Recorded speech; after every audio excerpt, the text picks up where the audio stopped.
እግዚአብሔር ክብር ላንተ ክብር ላንተ እግዚአብሔር ክብር ላንተ ክብር ለዘለዓለም ይገባሃል አሸናፊ ጌታ ነህ አይተንሃል ክብር ላንተ እግዚአብሔር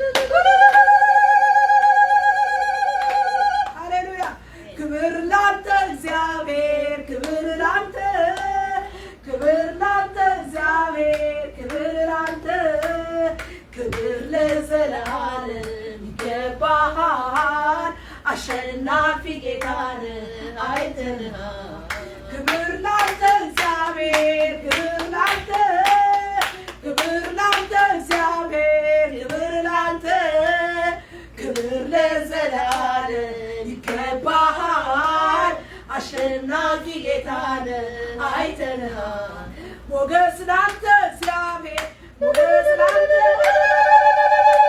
ሃሌሉያ ሞገስ ላንተ እግዚአብሔር ሞገስ ላንተ ሞገስ ላንተ እግዚአብሔር ሞገስ ላንተ ሞገስ ለዘለዓለም ይገባሃል አሸናፊ ጌታ ነህ አይተንሃል አሸናፊ ጌታ ነህ አይተንሃል አሸናፊ ጌታ ነህ አይተንሃል ሃሌሉያ ክብር ይገባዋል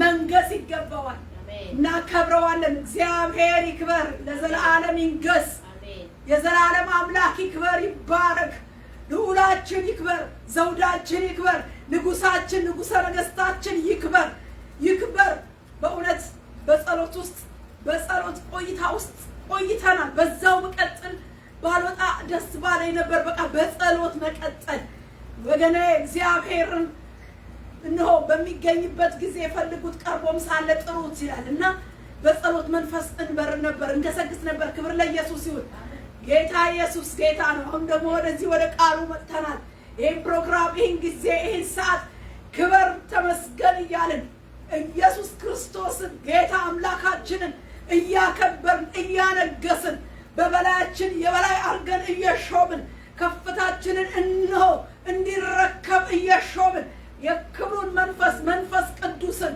በኢየሱስ ክርስቶስ ስም እነሆ ኢየሱስን እንዲያከብርልን እንጠራዋለን ጌታ መንፈስ ቅዱስን ኢየሱስን ከፍ ከፍ አድርግልን ኢየሱስን ልህቀቱን አልቅልን የኢየሱስ ልህቀተ መለኮት ስልጣን በመንፈስ ቅዱስ አሰራር ይልቅ ዘንድ ጸለይን ሃሌሉያ ልቀት በምን ልቀት በመንፈስ ቅዱስ በመንፈስ ቅዱስ በመንፈስ ቅዱስ ኢየሱስ ይልቃል ኢየሱስ በመንፈስ ቅዱስ ይከብራል ኢየሱስን የሚያከብረው መንፈስ ቅዱስ ነው መንፈስ ቅዱስ ኢየሱስን አልቅልን መንፈስ ቅዱስ ኢየሱስን ከፍ ከፍ አድርግልን ኢየሱስ ክርስቶስ በጉባኤያችን እንዲነግስልን በዚህ አገልግሎት ከፍ ብሎ ልቆ እንዲታይልን ክብር ንገስ እንለዋለን ክብር ንገስ እንለዋለን ክብር ንገስ እንለዋለን ክብር ንገስ ከፍ ከፍ ብለህ ታይ እንለዋለን ሃሌሉያ ከፍ ብሎ ይታይልን ደምቆ በውበቱ ይታይልን በቃሉ ውስጥ ቃሉ ክርስቶስ እንሆ ይገለጥልን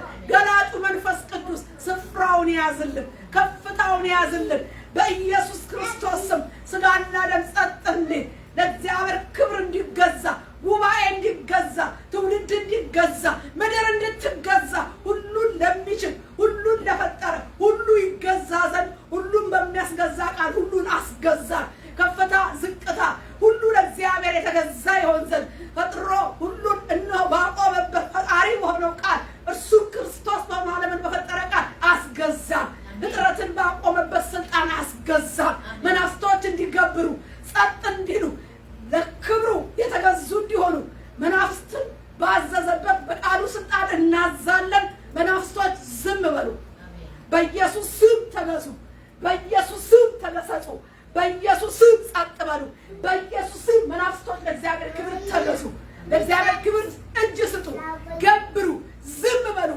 በኢየሱስ ክርስቶስ የመስቀል ቃል ቀጠቀጥናችሁ በደሙ ኪዳን መቆሚያችሁን አፈረስን ምሽግና የምሽግ መስዋዕቶች ሁሉ በክርስቶስ ኢየሱስ ለአንዴ ለዘላለም መስዋዕት በሆነው በአዲስ ኪዳን ቅዱስ ደም ምሽጉን እየደረመሰ ደሙ እያለፈ እንዲያቀልጠው ደሙን በምሽግና በመስዋዕት ላይ ለቀቀን ምሽግ የያዘ መስዋዕት ሁሉ በክርስቶስ መስዋዕቱ በፈሰሰው ቅዱስ ደም ቁርባን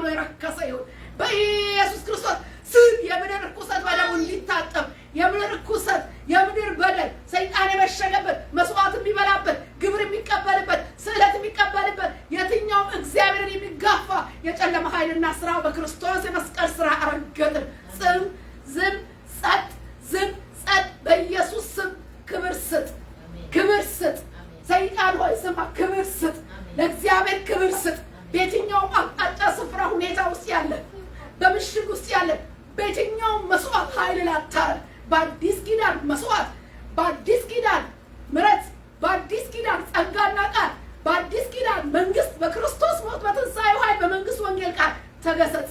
ዝም በል፣ ጸጥ በል። ውካታና ጫጫታ በኢየሱስ ስም የተገሰጸ ይሁን። በኢየሱስ ደም ኪዳኑ ይፍረስ። ከበስተጀርባ የምታንጫጫ በኃይል እነሆ የምታንቀሳቀስ የሉሲፈር የሳትናኤል የጋኔል የጭፍሮች አለቃ የጋኔል መንፈስ ሌጊዮን ጋኔል መቃብሩ ጋኔል ጅኝ ሰራዊት ይዘህ የምትንቀሳቀስ የትኛውም ኃይል በኢየሱስ ክርስቶስ የመስቀል ኃይል ረገጥ ነው። በስልጣኑ ቃል አሰርን። ዝም ጸጥ ነው። ጌታ ሆይ በደምህ ተሰወር። መንፈስ ቅዱስ ሆይ እንደወደድክ በኢየሱስ ስም በዚህ ጊዜ ተገለጥልን፣ አስተምረን። የጸጋው አምላክ ሆይ ተናገረን። ቤቱ ጊዜውን ተረከብ። አቤቱ በደምህ ተሰወርን። በቀልተኛንና ክፉን ቀድመን አሰርን። ብርሃንን በሙላት የቃል ብርሃን ይብራልን።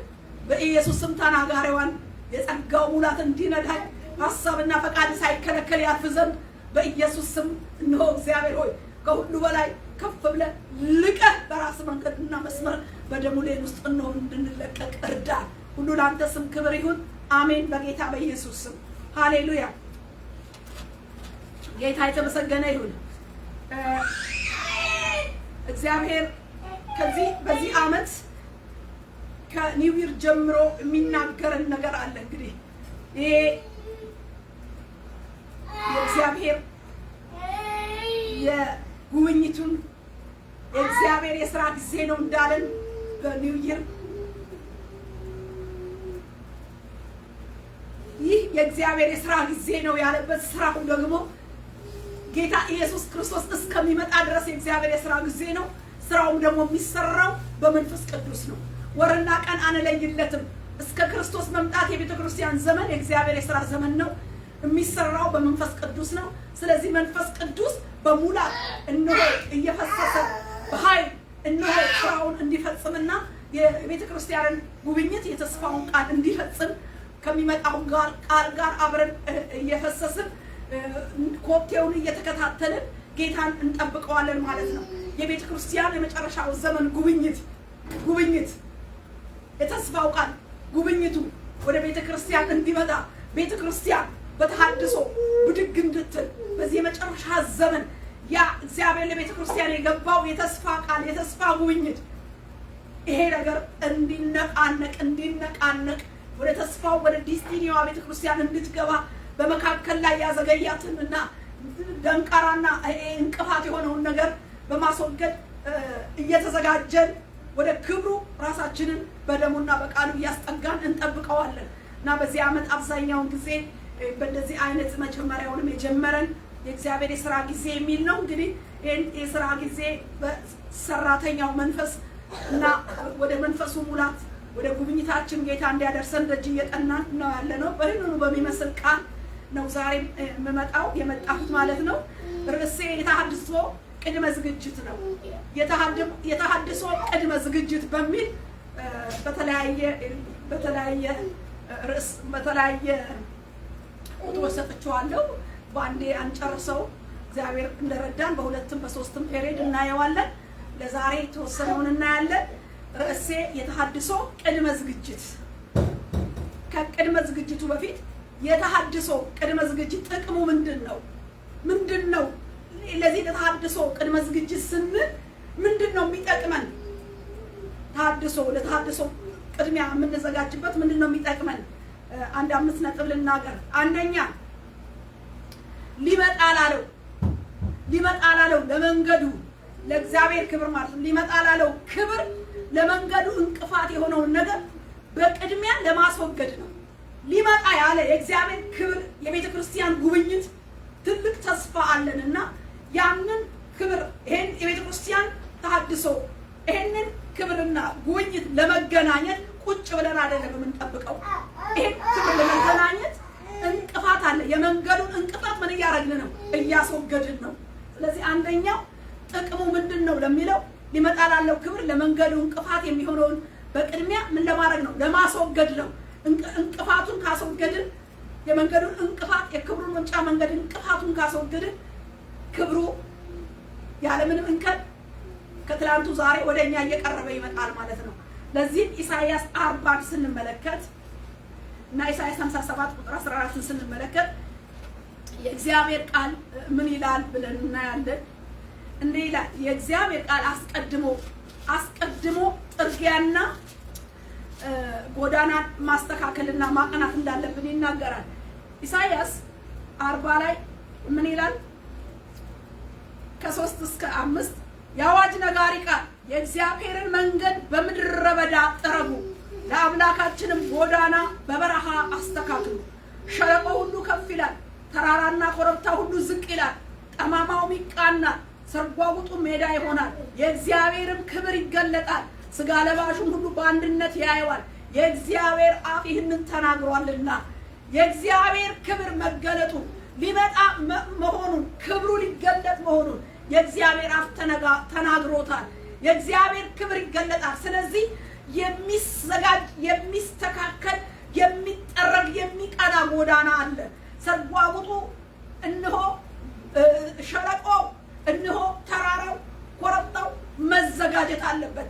ይህን ስንመለከት በመጥምቁ ዮሐንስ በአዲስ ኪዳን ዮሐንስ መጥምቁ ከጌታ ኢየሱስ ክርስቶስ መምጣት በፊት በመወለድ ሊመጣ ላለው ለክርስቶስ ኢየሱስ መንገድን ያዘጋጅ እንደነበረ ይሄ ቃል በአዲስ ኪዳን በዮሐንስ መምጣት እንደተፈጸመ እናያለን።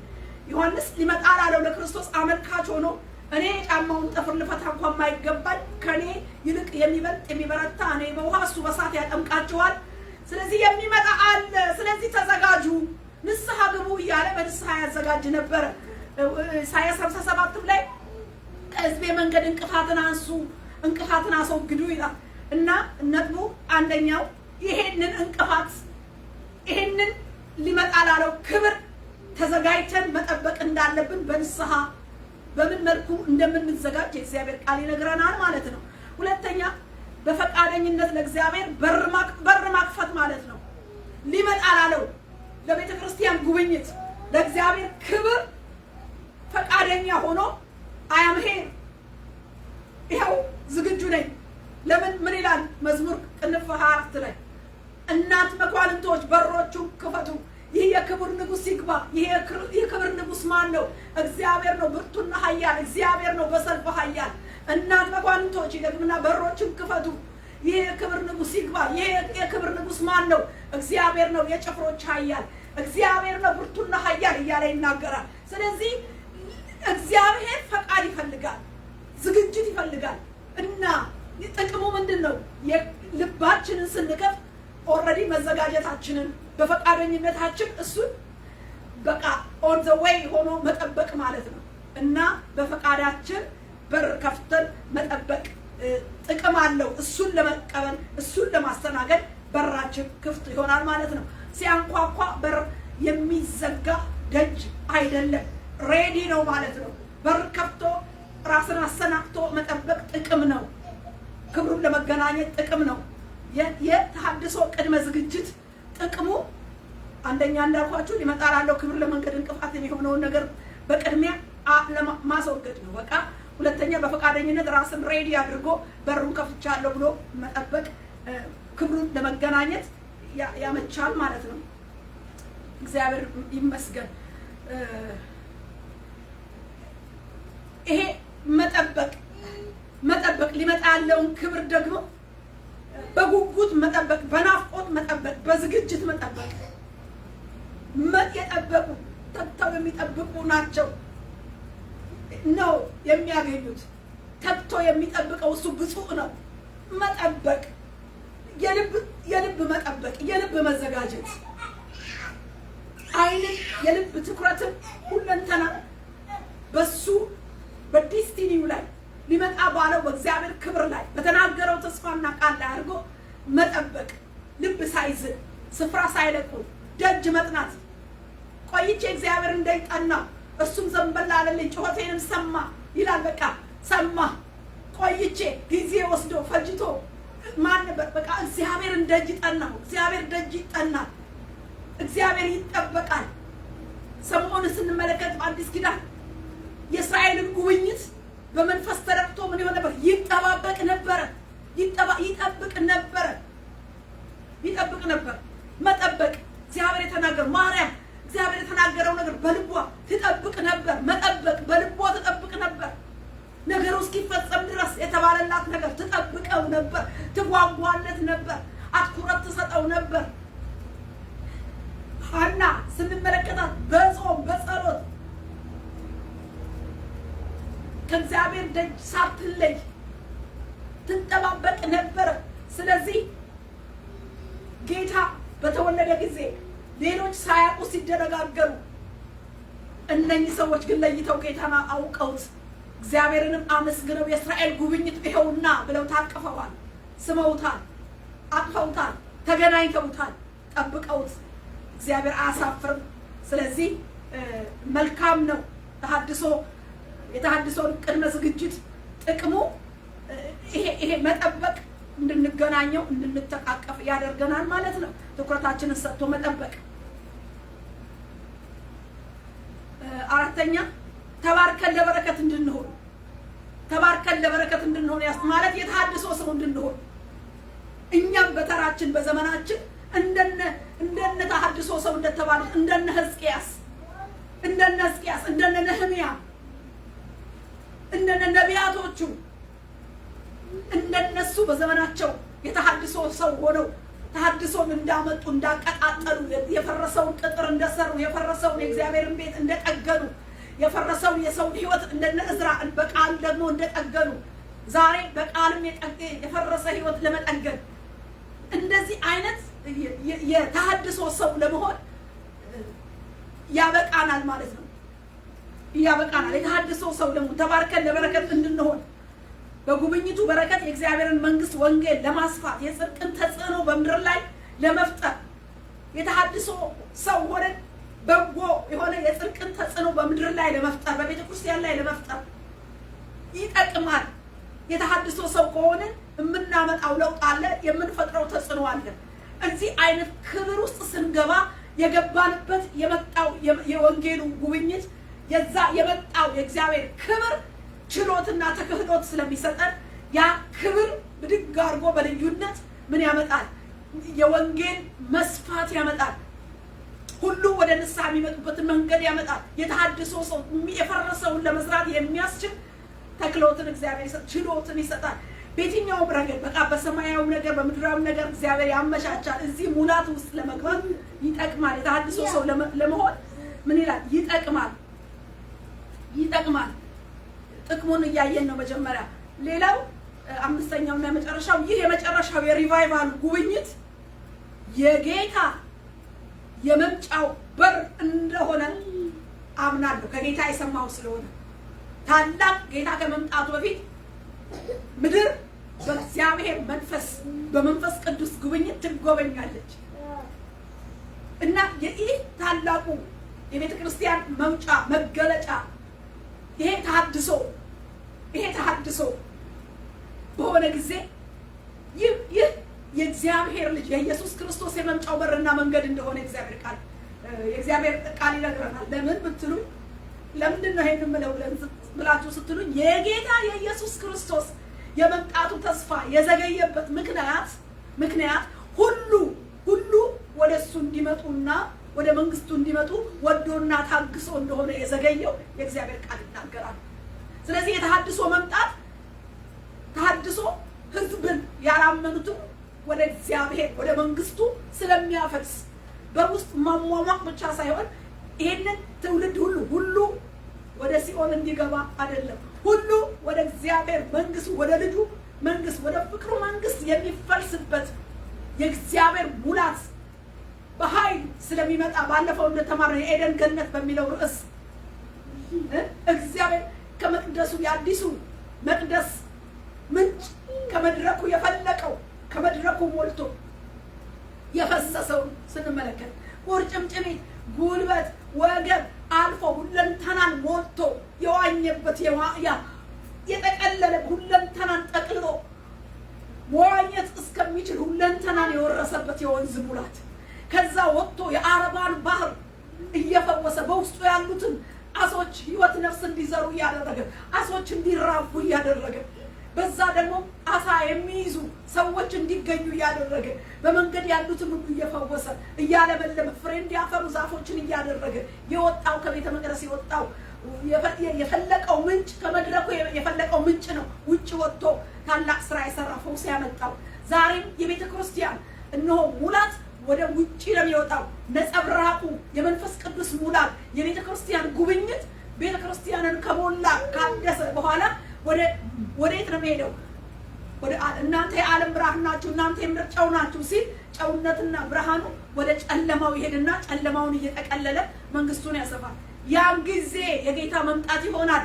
እኔ ታላቅ ሪቫይቫል ይመጣል። ያም ደግሞ የመጽአቱ መንገድ የመምጫው በር እንደሆነ ጌታ ኢየሱስ ከዛ በኋላ በቃ የመምጣቱ ነገር ከመቼውም ይልቅ እንደሚቃረብ ነው የምረዳው የሰማሁትም።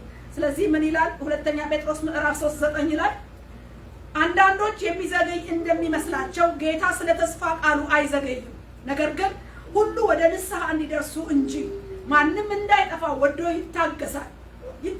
ስለዚህ ነው ሪቫይቫል በሆነ ጊዜ ይሄ ታላቅ ተሐድሶ በሆነ ጊዜ የእግዚአብሔር ክብር ሙላት በኃይል ስለሚገኝ ሰዎች ለንስሐ ልባቸው ስለሚዘጋጅ ልባቸው ክፍት ስለሚሆን የእግዚአብሔር መንፈስ እሺ ብለው ስለሚታዘዙ የሰይጣን ጉልበትና ኃይል በር የሚዘጋ ልብ የሚዘጋ አሰራር ሁሉ ስለሚመታ ስለሚዋጥ በጣም በሙላት የእግዚአብሔር ክብር ስለሚንቀሳቀስ ስፍራ ስለማይኖረው ሰዎች ወደ እግዚአብሔር መንግስት ለመምጣት ልባቸውን ይከፍታሉ፣ በሽታ መንፈስ ይደገፋሉ። የዛን ጊዜ ሙላት ይሆናል ማለት ነው። ሰው ይድናል ማለት ነው። የታገሰው የክርስቶስ ይሄ የምጽአቱ መዘግየት ሁሉ ወደ ንስሐ እንዲመጡ ወዶ የታገሰበት እንጂ የሚዘገይ እንዳልሆነ ይናገረናል።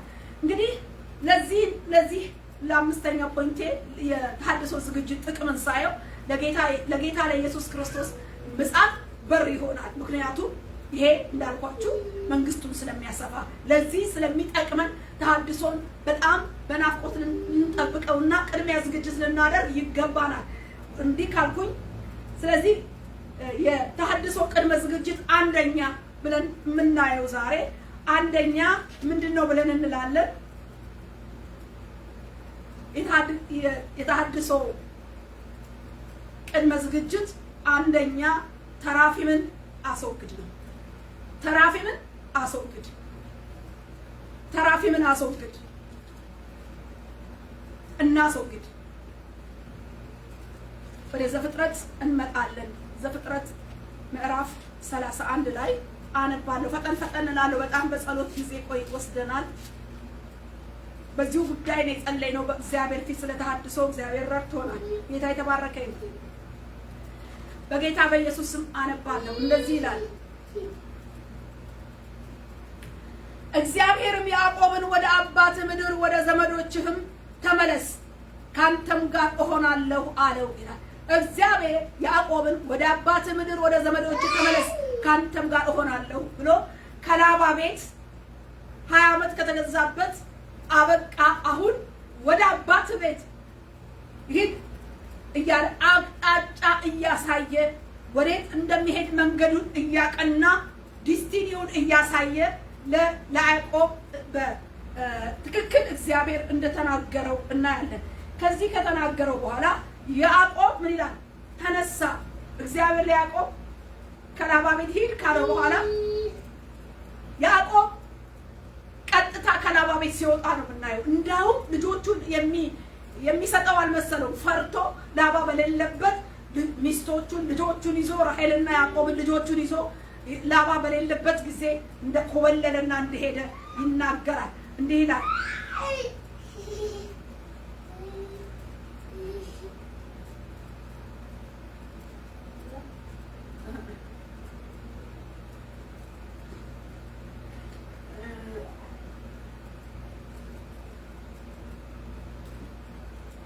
ያዕቆብም የሶርያዊን ሰው ላባን ከድቶ ኮበለለ። መኮብለሉንም አልነገረው። እርሱም ያለውን ሁሉ ይዞ ኮበለለ። ተነስቶም ወንዙን ተሻገረ፣ ፊቱንም ወደ ገለዓድ ተራራ አቀና ይላል። እንደ እግዚአብሔር ቃል ነው ያዕቆብ ከላባ የኮበለለው። ኮበለለ። በቃ የላባ ቤት በቃ፣ የሶርያዊው ላባ ቤት ኑሮ አበቃ አለ። ኮበለለ። የእግዚአብሔር ቃል በእውነት ከመጣ ካለው ሁኔታ ሁሉ እያስኮበለለ ያስኬዳል። አሜን። የእግዚአብሔር ቃል ዛሬ እንደ ፈቃዱ በቃ ካለው ነገር ውስጥ አስኮብልሎ ያውጣል። አስኮበልለው። መኮብለል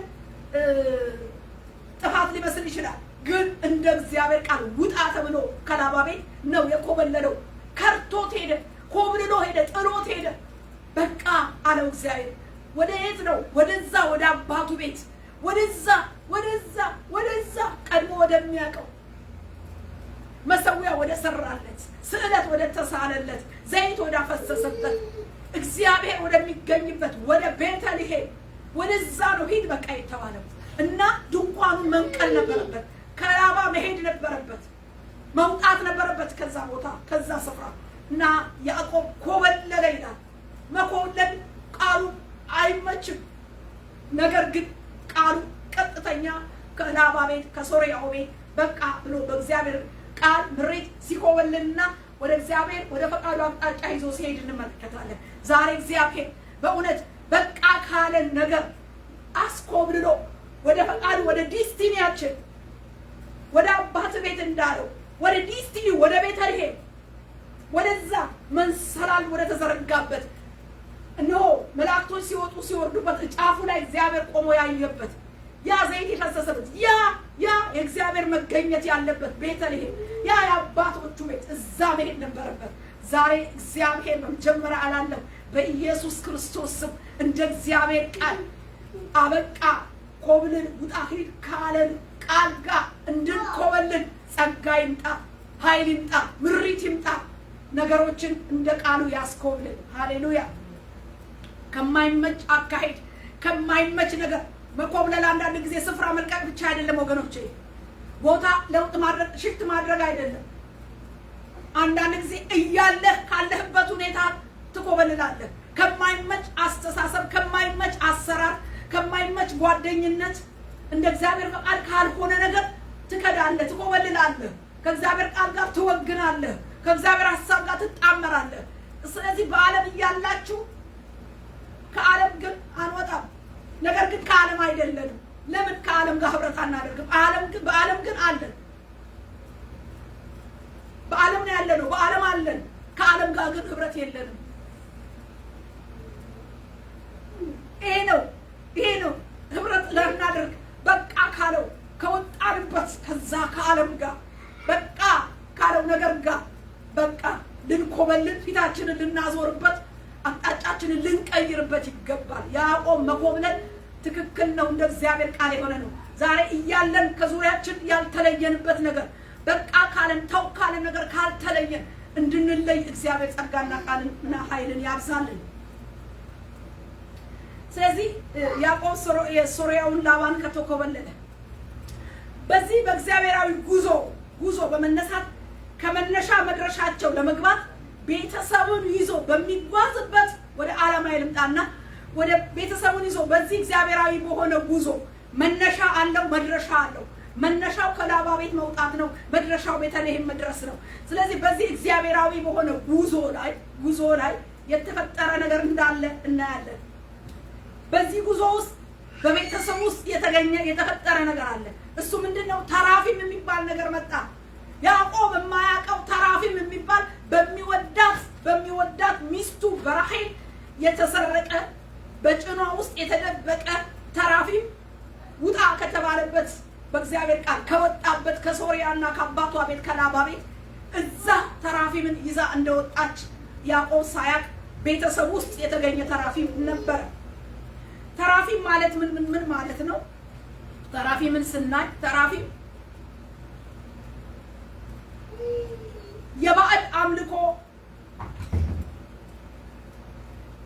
የባዕድ አምልኮ የሚመለክበት ነው። ባዕድ አምልኮ የሚመለክበት ዕቃ ነው። የተለያየ ቅርጾች ያሉት ቅርጽ ያለው የተቀረጸ ምስል ያለው ማለት ነው። በተቀረጸ ምስል ኤፋድ ተራፊም ይባላል። አምላኮች ባዕድ አምላኮቻቸው የሚጠይቁበት ነው። የባዕድ አምልኮውን የአምላካቸውን ፈቃድ የሚጠይቁበትና የሚያመልኩበት ነው። ስለዚህ ነው ላባ ምን ይለዋል? ያዕቆብን አሳዶ ከደረሰበት በኋላ አምላኮቼ ለምን ሰረቅህ አለ። አያችሁ፣ አምላኮቼ ለምን ሰረቅህ? አምላክ አይደለም፣ አምላኮቼ ለምን? የተለያየ ምስል ነው። የሰው ምስል፣ የእንስሳ ምስል፣ የአራዊት ምስል ይዟል። የተለያየ ምስል የያዘ ነው ተራፊም። ያንን ይዞ በየጓዳ በየቤትም ምን ሊያደርጉት ይችላሉ? ሊያመልኩበት ይችላሉ። አምላኬ ብለው ሊጠይቁት ይችላሉ። አንድ አምላክ አይደለም፣ አምላኮቼ ነው ያለው። መሳፍንት ላይ ስንመለከት መሳፍንት 17 ሚካ ቤት ያለውን ታያላችሁ።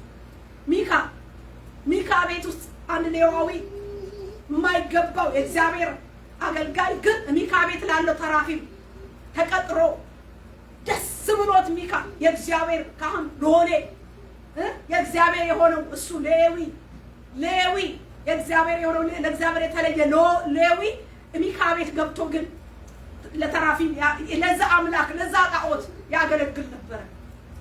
እና በየቤቱ ውስጥ ብዙ አምላኮች ናቸው። ስለዚህ አምላኮቼ ለምን ሰረቅህ ብሎ ሲናገር እንሰማለን። ሌላው ተራፊም ምንድን ነው ብለን ስንል ተራፊም ሁለት ነገር ነው የምናገረው። ከዛ ወጣለሁ ሕዝቅኤል 21 ስንመለከት የጥንቆላ የሟርት ዕቃ የሆነ አጋንንታዊ አሰራርን የያዘ ነው። የጥንቆላና የሟርትን ዕቃ ለመሆኑ ሕዝቅኤል 21 ላይ እንዲህ ብሎ ይናገራል። ላንብበው ተራፊም ምን እንደሆነ። በሌላ መልኩ ተራፊም ስናየው እንዲህ ይላል። የባቢሎን ንጉሥ ሟርቱን ያሟርት ዘንድ በመንታ መንገድ ላይ በሁለት መንገዶች ራስ ላይ ቆሞ ነበር። ፍላጻዎችን ወዘወዘ፣ ከተራፊም ጠየቀ፣ ጉበትም ተመለከተ ይላል። ከተራፊም ጠየቀ፣ ጉበትም ተመለከተ። የቅጥሩን ማፍረሻ ያደርግ ዘንድ አፉንም በጩኸት ይከፍት ዘንድ በውካታም ድምፅን ከፍ ያደርግ ዘንድ የቅጥሩን ማፍረሻ በበሮች ላይ ያደርግ ዘንድ እያለ ይናገራል። እና ለዚህ ነገር እስራኤል ታልፋ በበደሏ ምክንያት ተሰጥታ ስለነበረ ኃላፊነቱን በቃ እግዚአብሔር ለቆ ስለነበረ ለዚህ ተራፊም ለተጠየቀበትና ሟርት ለተደረገበት ጥንቆላ ለተደረገበት አሰራር ተጋልጣ ስትሰቅ እናያለን። እና ተራፊም እዚህ ጋር የጥንቆላ ዕቃ ሆኖ እንደሆነ እዚህ ጋር ይነግረናል ማለት ነው። ሕዝቅኤል 21 ላይ ከተራፊም እንደጠየቁ ጉበት እንደተመለከቱ የሟርት ስራ እንደሚሰራበት ይነግረናል ማለት ነው ተራፊም። ስለዚህ ራሔል ከአባቷ ቤት አምላክ እንደዚህ አይነት መሰል የሶሪያ የሆነውን የላባ ቤት ያለውን ተራፊም አይዶን ነው ስትወጣ ለምንድን ነው ሊያ ያላደረገችውን ማንም ሳያውቅ ምን አይነት ልቧ ከዚህ ተራፊም ከአባቷ አምላክ ጋር የተያያዘ ያልቆረጠላት ያዕቆብንና ያዕቆብን አምላክ እና ያዕቆብ አምላክ ምድር ልትገባ ስትሄድ ይሄንን ነገር ያዕቆብ ሳያውቅ ይዛው እንደሄደች እግዚአብሔር ቃል ይናገራል።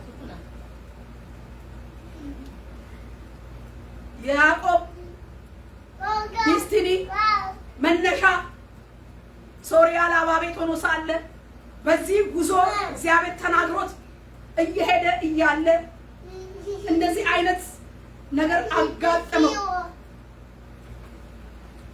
ታዲያ ያዕቆብ በጋብቻ ምክንያት የተጋባት የወደዳት ራሔል ባሏ ሳያውቅ የደበቀችው ስውር አምልኮ ተራፊም ይዛ ነበር። እሷ አያውቅም። ስውር ባዕድ አምልኮ ከእስራኤል ከቃል ኪዳን ሕዝብ ትልቅ ተስፋና ቃል ካለው ሕዝብ ጋር ሊገናኝ የማይችል ሊደባለቅ የማይችል ግን በስውር ከሶሪያ ወደ ቤተልሔም ኤፍራታ ይዛው ልትገባ በራሔል አማካኝነት ይሄ ጣዖት በልቧ ያልተቆረጠላት የአባቷን ቤት ጣዖት ይዛ ልትራመድ ልትገባ ደብቃው ይዛው ወጣች። የእግዚአብሔር ቃል እንደሚል ይዛው ወጣች። የቤተል አምላክ አብ ወልድ መንፈስ ቅዱስ እግዚአብሔር የሚባል የእስራኤል አምላክ አንድ ነው። እግዚአብሔር አምላክ ይላል። አንድ አምላክ ነው። እነሱ የሚያውቁት አንድ አምላክ ነው። እስራኤል የቃል ኪዳን ሕዝብ ሆኖ የተለየው በዙሪያው ካሉት አሕዛብ ከሚያመልኩት ባዕድ አምልኮ ተለይተው አንድ እግዚአብሔርን በማምለክ የተለየ ሕዝብ እንዲሆኑለትና በአካባቢው ያለውን ሕዝብ ብርሃን ሆነው እንዲያበሩ ነበረ የእግዚአብሔር ዓላማና ጥሪ። ስለዚህ ምን እናያለን? እዚህ ጋር የምናየው ነገር ምንድነው? ይዛ ልትገባ ይዛ እንደወጣች ከዚህ የተነሳ ሲያሳድደው እንመለከታለን። አባትየው መጣ፣ አምጣ አለው። እኔ ያለው ያንተን ተራፊም ምን ሊያረግለት ይስሐቅ ማለት ያዕቆብ 20 ዓመት ላባ ቤት ስኖር የላባን አምላክ አልፈለገው፣ አልተመለከተው። በልዩነት የኖረ ሰው ነው። እግዚአብሔር እያማከረ ብቻውንም ቢሆን ከእግዚአብሔር ጋር እየተነጋገረ አብሮነቱን ይዞ ተለይቶ ያለ ነው ያዕቆብ። ለላባ አምላክ አልሰገደም። የላባን አምላክ ጣዖት አልተባበረው። 20 ዓመት ሲኖር እግዚአብሔር እየተናገረው ነው። እግዚአብሔር ውጣም ሲለው በቃ ሂድ ወደ አባቶች አባት ተመለስ ሲለው የእግዚአብሔር አብሮነት ከሱ ጋር ነበር። አልለመደውም፣ አልተጋባበትም፣ አልወረሰውም። በ20 ዓመት ሲኖር በልዩነት ነው የወጣው። ሚስትየዋ የወደዳት የለያት በጣም ከልያ የሚወዳት የተለየችው ውድ ሚስቱ ራሔል ግን በጋብቻ ምክንያት ይዛ ልትወጣ ይዛ እንደወጣችና አባትየው ሲመጣ ደግሞ እና ሲበርበር አለው፣ ፈትሽ አለው። የተገኘበት ሰው ግን ይሙት አለ። ይሄ እግዚአብሔር የቃል ኪዳን ሰው የተስፋ ቃል የተሸከመ ከአብርሃም ወደ ይስሐቅ ከይስሐቅ ወደ ያዕቆብ እንደ ቃል ኪዳኑ እግዚአብሔር ተስፋን አሸክሞት አሰንቆት ገና ኔሽን የሚወጣበት ገና ትልቅ የእግዚአብሔር ስራ በሱ እስራኤል 12 ነገሮች የሚወጡበት ይሄ እግዚአብሔር ዘላለማዊ አጀንዳ ያዕቆብ እስራኤል የሚባል ኔሽን የሚያወጣበትን ትልቁን የተስፋ ቃል ኪዳን የተሸከመውን ያዕቆብን በሚስቱ በኩል የላባን የሶርያውን ጣዖት ነው ደብቃ ልታሻግር እንደያዘችው አያውቅም። ይሄ የተገኘበት ይሙት ብሎ ቃል አወጣ። ይሄ እግዚአብሔር ሰው ይሄ የተገኘበት ሰው ይሙት አለ። ከዛ እንደበረበረ እንመለከታለን። እንደፈለገ ላባ ፈለገ። ሊያ ድንኳን ገባ፣ በየድንኳን ገባ፣ አላገኘም። ራሔል ድንኳን ሲገባ ግን እንደዚህ ነው ያለው። ራሔል ድንኳን ገባ። ራሔል ተራፊምን ወስዳ ከግመል ኮርቻ በታች ሸሸገች፣ በላዩም ተቀመጠችበት። ላባም ድንኳኑን ሁሉ ፈለገ፣ አንዳችም አላገኘም። እርሷም አባቷን በፊትህ ለመቆም ስላልቻልኩ አትቆጣብኝ፣ በሴቶች የሚደርስ ግዳጅ ደርሶብኛልና አለችው። እርሱም ፈለገ፣ ነገር ግን ተራፊምን አላገኘም ይላል። የሚገርም ነው። ይቺ ሴት ሰርቃለች። በመጀመሪያ አንድ፣ ሁለተኛ ሸሸገችው፣ ከኮርቻ በታች አስቀምጣ በጭኗ ተቀመጠችበት፣ እጭኗ ውስጥ አፍና ያዘችው። ለማምለጫ ደግሞ ሶስተኛ ምን አደረገች? ዋሸችው። ሰረቀች፣ ሸሸገች፣ ዋሸች። የዋሸችው ምንድን ነው ስንል ብድግ ብላ ጉኛዋ ውስጥ የተቀመጠችው ተራፊም እንዳይታይ በሴቶች የሚመጣ ወግ ደርሶብኛል፣ በሴቶች የሚመጣ ወግ ደርሶብኛል አባቴ አለችው። ዙሪያውን ፈተሸን። እንዴት ብሎ ይጠርጥር? ማስትሬሽን ፔሪድ ላይ ነኝ ማለት ነው። እና እዛ አይነት ውስጥ መድፈር አልፈለገም። ቁጭ ያለችበት እዛ ቁጭ ያለችበት ጉያዋ ውስጥ ግን ተራፊሙ ነበር። አልቻለም ለማግኘት ሄደ። ይሄንን ለምንድን ነው ራሔል ለመውሰድ የፈለገ? ለምንድን ነው እንደው ያውልህ እንኳ ብላ በብርበራው ሰዓት ያልፈለገችውና ያልሰጠችው? የሚገርም ነው።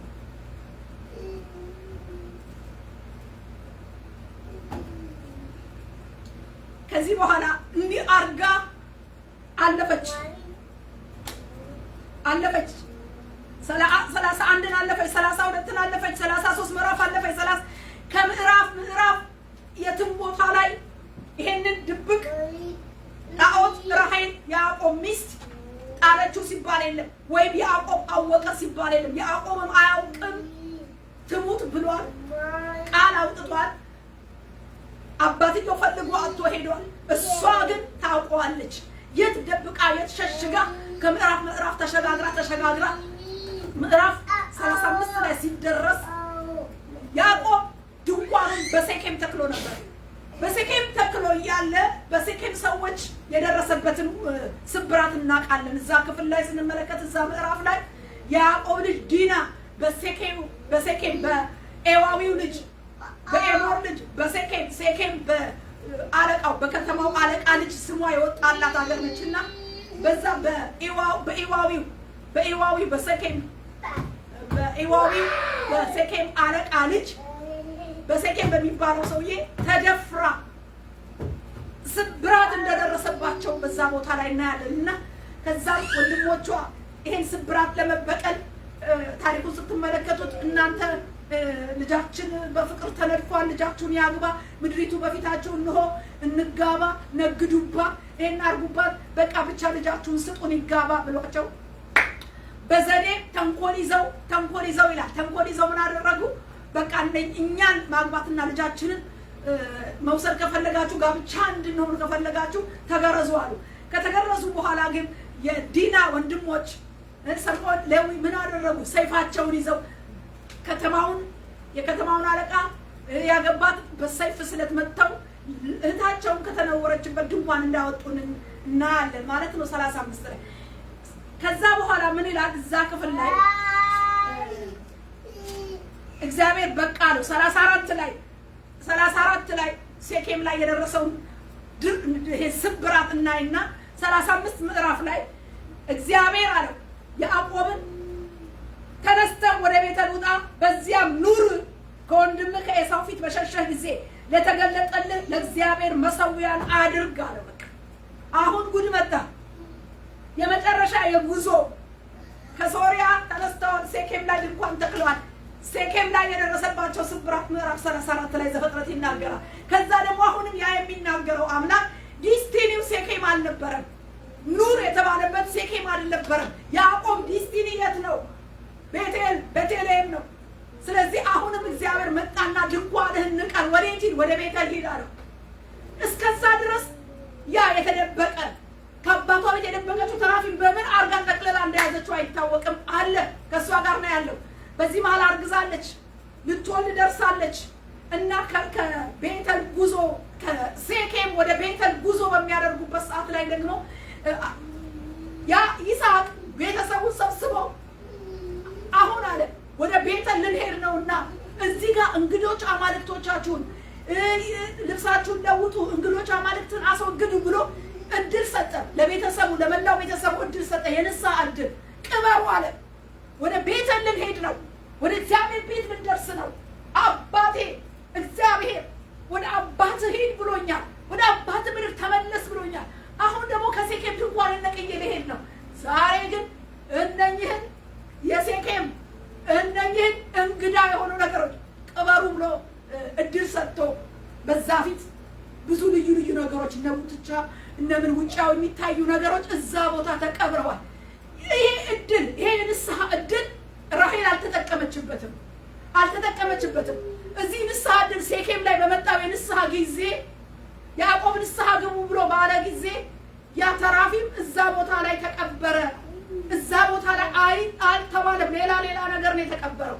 ስለዚህ አሁንም አምልጣ ቤተልሔም ለመሄድ አርግዛ ልትወልድ ደርሳ እያለች ቤተልሔም ኤፍራታ ሊደርሱ ጥቂት ሲቀራቸው ይላል ምጥ ያዛትና ለመውለድ ጥቂት ሲቀራት ቤንኦኒ ብላ አባቱ ቢንያም ነው ያለው። ከዛ በኋላ ነፍሷ ሲወጣ ነው የምንመለከተው።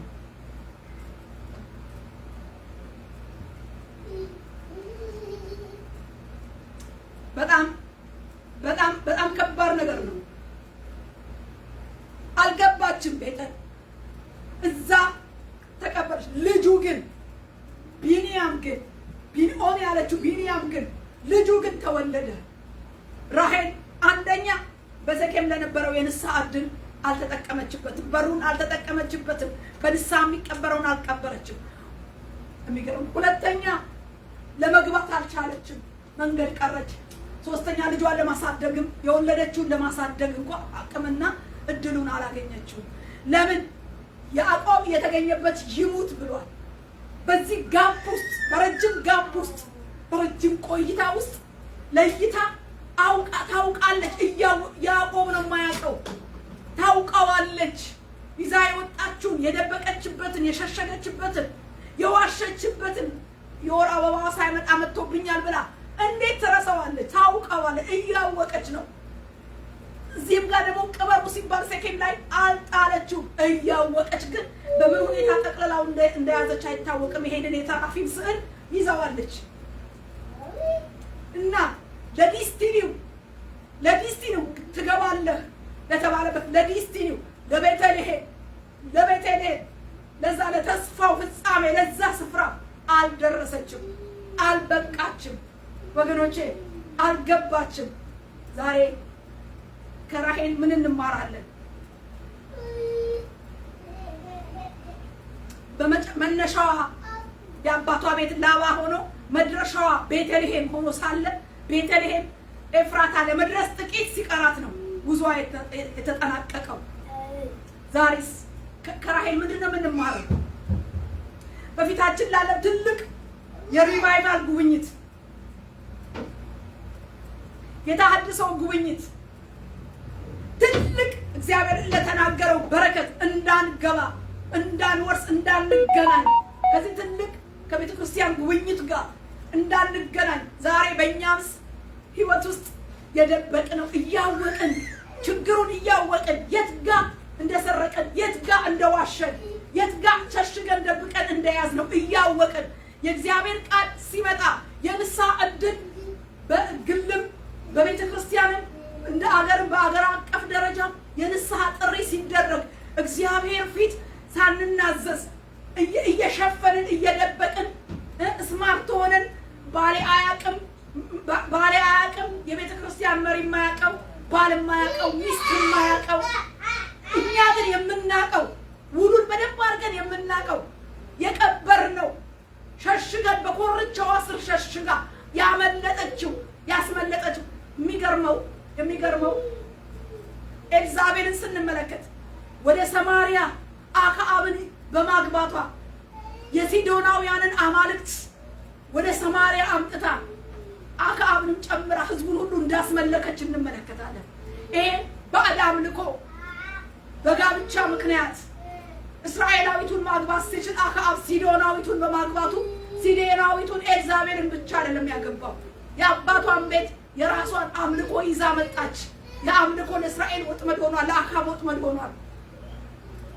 ወገኖቼ ዛሬ ለያዕቆብ ቤት ለእስራኤል ቤት እንደገና ለዚህ ታላቅ ቃል ኪዳን ተስፋ ላለው እግዚአብሔር ትልቅ ኔሽን እስራኤል እንዲፈጥር ከእስራኤል ደግሞ የወጣ አዲስ ኪዳን የሚደርስ ጌታ ኢየሱስን የመሰለ አምላክ ሰው ሆኖ ወደ ምድር የሚያመጣበት የዘር መምጫ ግንድ ሆኖ ሳለ ይቺ የተገባች ሚስት በጋብቻ የአባቷን ነገር ይዛ ስትመጣ እናያለን።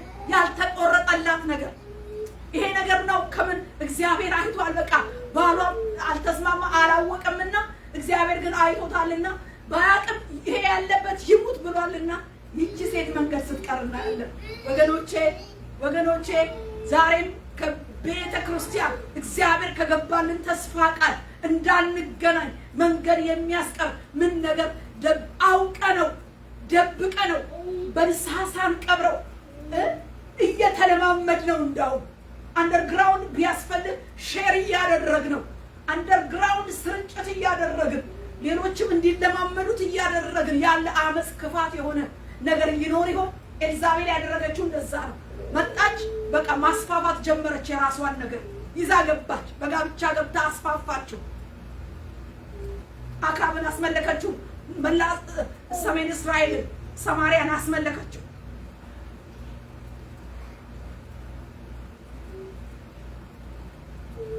ዛሬስ በግል በቤተሰብ በቤተ ክርስቲያን እንደ ሀገርም እግዚአብሔር የሚያውቀው ሰው ግን የማያውቀው ባልሽ የማያውቀው ሚስትህ የማታውቀው የቤተ ክርስቲያን መሪ የማያውቀው አገልጋይ የማያውቀው ህዝብ ላይ ያለ ወይም ደግሞ ቤተ ክርስቲያን ራሱ መሪዎች ውስጥ ያለ እግዚአብሔር የሚያውቀው ግን እንደ እንቅፋት ሆኖ ሌላውን ሁሉ እስከሚያስፍ ድረስ በድብቅ የተቀመጠ ተራፊም የሆነ ነገር እየተዋሸ እየተሸሸገ እየተደበቀ በሚስጥር እየሰራ ሌላውን እየበከለ ያለ ለተሐድሶ እንቅፋት የሆነ ነገር እሱ ዛሬ እንደ ራሔል ታንቀልቅ በመንገድ ከመቅረት በፊት አስወግዱ ነው። በቃ ጥቅሙ ለራሳችን ስለሆነ እግዚአብሔር ስለሚያውቀው መርገም ስለሆነ ሞት ስላለበት እኔና እናንተ እያወቅ ነው ሳናውቀው አይደለም። ይሄ እያወቀች እየዋሸች በችግር ላይ ችግር በኃጢአት ላይ ኃጢአት እየጨመረች በድፍረት ነው ይዛው የሄደችው። ንስሐ እንኳን ኑ ቤተሰቡን ሰብስበው ቅበሩ ሲል ሌሎች ነገሮች ሲቀበሩ ይሄ ተራፊም ግን አልተቀበረም። በድፍረት ልምምድ ውስጥ ነው። ለምን ብዙ ምዕራፎች አልፋለች፣ ብዙ ዓመታቶች አልፋለች። ደሞሳ አርግዛለች። በቃ ምንም ችግር የለባት። እንደዛው ሆነ አርግዛለች። ማርገዝ ይቻላል፣ መጸነስ ይቻላል። ወልዶ ማሳደግ ግን ከባድ ነው። መግባት እና መውረስ ደግሞ ከባድ ነው። ስለዚህ ዛሬም እግዚአብሔር በቤተ ክርስቲያን የተናገረው የተስፋ ቃል በዘመናችን ቤተ ክርስቲያን የምትወርሰው ክብር እንደውም ለክብሩ መምጣት እንቅፋት የሆነ ያዘገየ ነገር እያወቀን በእግዚአብሔር ቤት ውስጥ መስረቅ፣ መዋሸት፣ ያን ነገር ንስሐ መግባት ሲገባ መሸሸግ፣ ከዓመት ዓመት ነገሮችን እየሸሸጉ ማራመድ፣ እንደውም ማባዛት፣ ለሌላው ምን አለበት እያሉ ሼር እያደረጉ ማባዛት ሞት አለበት። ይሄ የተሐድሶ እንቅፋት ነው። አንደኛ የእግዚአብሔር ክብር ለመምጣት ያዘገያል። ሁለተኛ እግዚአብሔር ደግሞ በመጣበትም ጊዜ እንኳ ቢሆን ተጠቃሚ አይሆንም፣ በመንገድ ያስቀራል። እንደዚህ አይነት ነገር እግዚአብሔር የንስሐ ጥሪን በሰጠን እድል መጠቀም መቅበርና መሻገር አለብን። ከራሔል እንማር። ብዙ ተራፊም የሆነ በልብና በጉያ የደበቅናቸው አውቀን ዋሽተን ሸሽገን እያወቅን ከባል ከቤተ ክርስቲያን መሪ ከአገልጋዮች ደብቀን እስከ ዛሬ የተጓዝናቸው ነገሮች እግዚአብሔር ያያል፣ ሞት አለበት። ስለዚህ አውጥተን እንቅበር። ቤተልሔም ኤፍራታ ተስፋው ምድር ወልዳ ልጇን ለማሳደግ እድሉን አላገኘችም። የደበቀችው አውጥታ ያልቀበረችው ተራፊም ያለ ጊዜዋ ያለ ሰዓቱ እሷን ሲቀብራት እንመለከታለን። ማሳሰቢያ በልቤ ውስጥ ያለ ጥቂት ምክር ልናገርና ወደሚቀጥለው ልሂድ። ማሳሰበው በልቤ ያለው ቃሉን እየተዘጋጀው ባል ከሚስቱ፣ ሚስት ከባሏ የምትደብቀው የሚደብቁት በገንዘብ ጉዳይ በሀብት ጉዳይ ከሚስቱ የደበቀው ከሚስቱ የሸሸገው ሸሽጎ ደብቆ የሚያካብተው ሀብት ሚስት ከባል ባል ከሚስት አማውንትን እየደበቀ የሚያስቀምጥ ወይ ሳይበላው ይሞታል ወይ በላተኛ እሳት ያነሳበታል። የተባለው ተስፋ የማያስገባው መርገም ነው። ሞት አለበት። ኃጢአት ነው። መደበቅ ነው። አካውንትን ከሚስት መደበቅ፣ አብራ ከምትተኛ ከልጆችህ እናት ከባለቤትህ ከቃል ኪዳን ሚስትህ ገንዘብክን የምትደብቅ፣ ከባልሽ ገንዘብሽን የምትደብቂ፣ ሳያውቀው ብዙ ነገሮችን ወደ ኋላ የምታደርግ እህት፣ ሳታውቀው ከሚስትህ ወደ ኋላ እየደበቅ ያለ ወንድም፣ እግዚአብሔር በልቤ ባስቀመጠው እንደ እግዚአብሔር ሴት ምክር አለኝ። ንስሐ ግቡ። ባል ከሚስት የደበቅከውን፣ ሚስት ከባልሽ የደበቅሽውን ንስሐ ግቡ። በእግዚአብሔር ፊት ነውር የሆነ ነገር ስለሆነ፣ ከመንገድ የሚያስቀር ነገር ስለሆነ እየዋሻችሁ እየደበቃችሁ የትም አትሄዱ። ክስረት አለ፣ ውድቀት አለ፣ አለመግባት አለ፣ መንገድ መቅረት አለ፣ ሳትበላው መሞት አለ፣ ለሌላ ነገር አታልፎ መሰጠት አለ። ስለዚህ እውነተኛ የትዳር የቃል ኪዳን ሚስትህን አትደብቃት። ከሷ ውጪ እየሰረቀ የምታከማቸው አይጠቅምሽም። አንቺም በአንጻሩ የምትዋሹበት ምናልባት የወር ገቢያችሁ የዓመት ገቢያችሁን እየዋሻችሁ እየቀነሳችሁ ይሄ ነው ገቢ ብላችሁ የምትደብቁ ካላችሁ፣ በቅድስና የማትታመኑ ለሚስት ለትዳር ታማኝ የማትሆኑ ያለን ከሚስት እየደበቀ በዝሙት የምትወድቅ በምንዝርና የምትወድቅ እንደ እግዚአብሔር ቃል እግዚአብሔር ስለሚያየው አይኖቹ በምድር ምእመናን ሁሉ ላይ ስላሉ ይሄንን የምትዋሽበትን ከባልሽ ውጪ ከሚስት ውጪ የምትወድቀው ውድቀት ኃጢአት ስለሆነ ወደ ተስፋው ቃል ፍጻሜ ስለማያስገባ እግዚአብሔር ፊት ንስሐ ገብተህ ልትቀብረው ይገባል። ስለዚህ በንስሐ ተመለሱ። በባልና ሚስት መካከል ያለ ድብብቆሽ ንስሐ ግቡ፣ ተመለሱ። እግዚአብሔር ወደ አለው ተሻገሩ። በቤታችሁ የሚሆነው ነገር አብራችሁ ግልጽነት ባለው መንገድ ሀብታችሁን ብሉ፣ ለሌላውም አካፍሉ።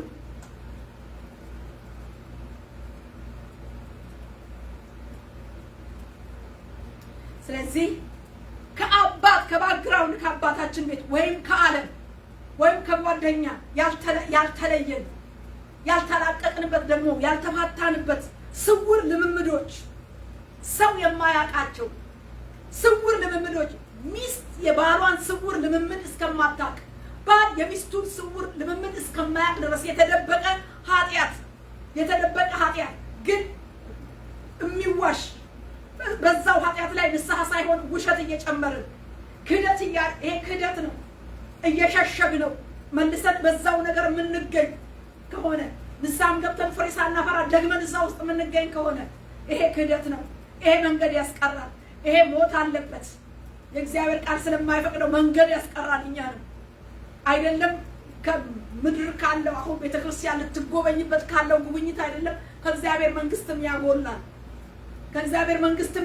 ንስሐ ገብተን ፍሬ ካላፈራንበት እንመለስ። በዝሙት በምንዝርና በተለያየ ቁማር በተለያየ ውሸት ሌብነት ክህደት እየተላበስን እየወፈረን እየዳበረ ከአመት እየተሸጋገረ ምንም ሳይሆን እንጸንሳለን ማለት ልናገለግል እንችላለን። ወይም ደግሞ ሌላም በረከት በቤታችን ሊኖር ይችላል። ልንባረክ እንችላለን። በምድር ግን ውሸት እየተለማመድን ብዙ ወራቶች እያለፍን ኃጢአት እየተለማመድን ንስሐ ሳንገባ እየተወቀሰን ህሊናችን እየተወቀሰ ያልተመለስን ያልቀበርናቸው አብረውን ያሉ ከዓለም ይዘን የመጣን ከአባት ቤት ይዘን የመጣ ያልተላቀቀን እነኚህ ነገሮች ሊቀበሩ ልንፋታቸው ይገባል።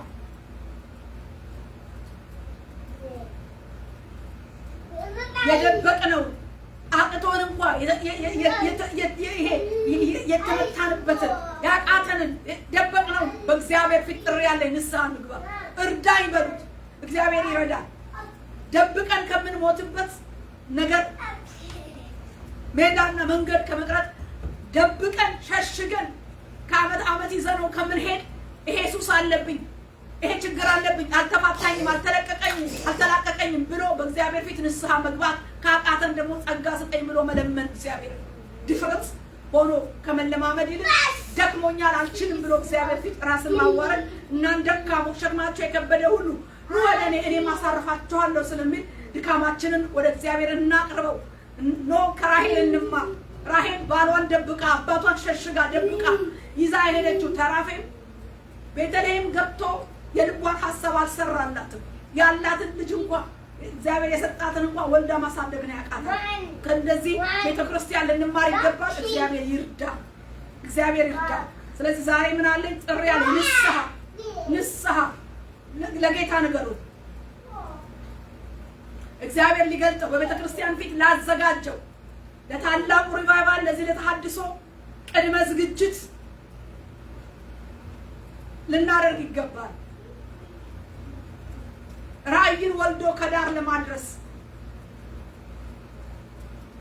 እግዚአብሔር ይርዳን። እኔና እናንተ እግዚአብሔር ይርዳን። ምን ይሆን ከእናት ከአባት ከባል ከሚስት ከቤተክርስቲያን መሪ ከአገልጋይ የደበቅነው እኛም አገልጋዮች ብንሆን ከእግዚአብሔር የደበቅነው ምን ነገር አለ? ከዓመት እየተለማመድነው ይዘነው የሄድነው ነገር እስከ የት ነው? እስከ ቤተል አልገባም። እስከ ቤተል ኤፍራታ ያ ተራፊም አልገባም። ትሙት ያለው የተገኘበት ይሙት አለ። ሞተች። ወገኖቼ ብዙ ሙት ነገር ይዘን እንገኝ ይሆን? ካለመታዘዝ ያን ነገር ካለመቅበር የተነሳ እግዚአብሔር ይርዳል።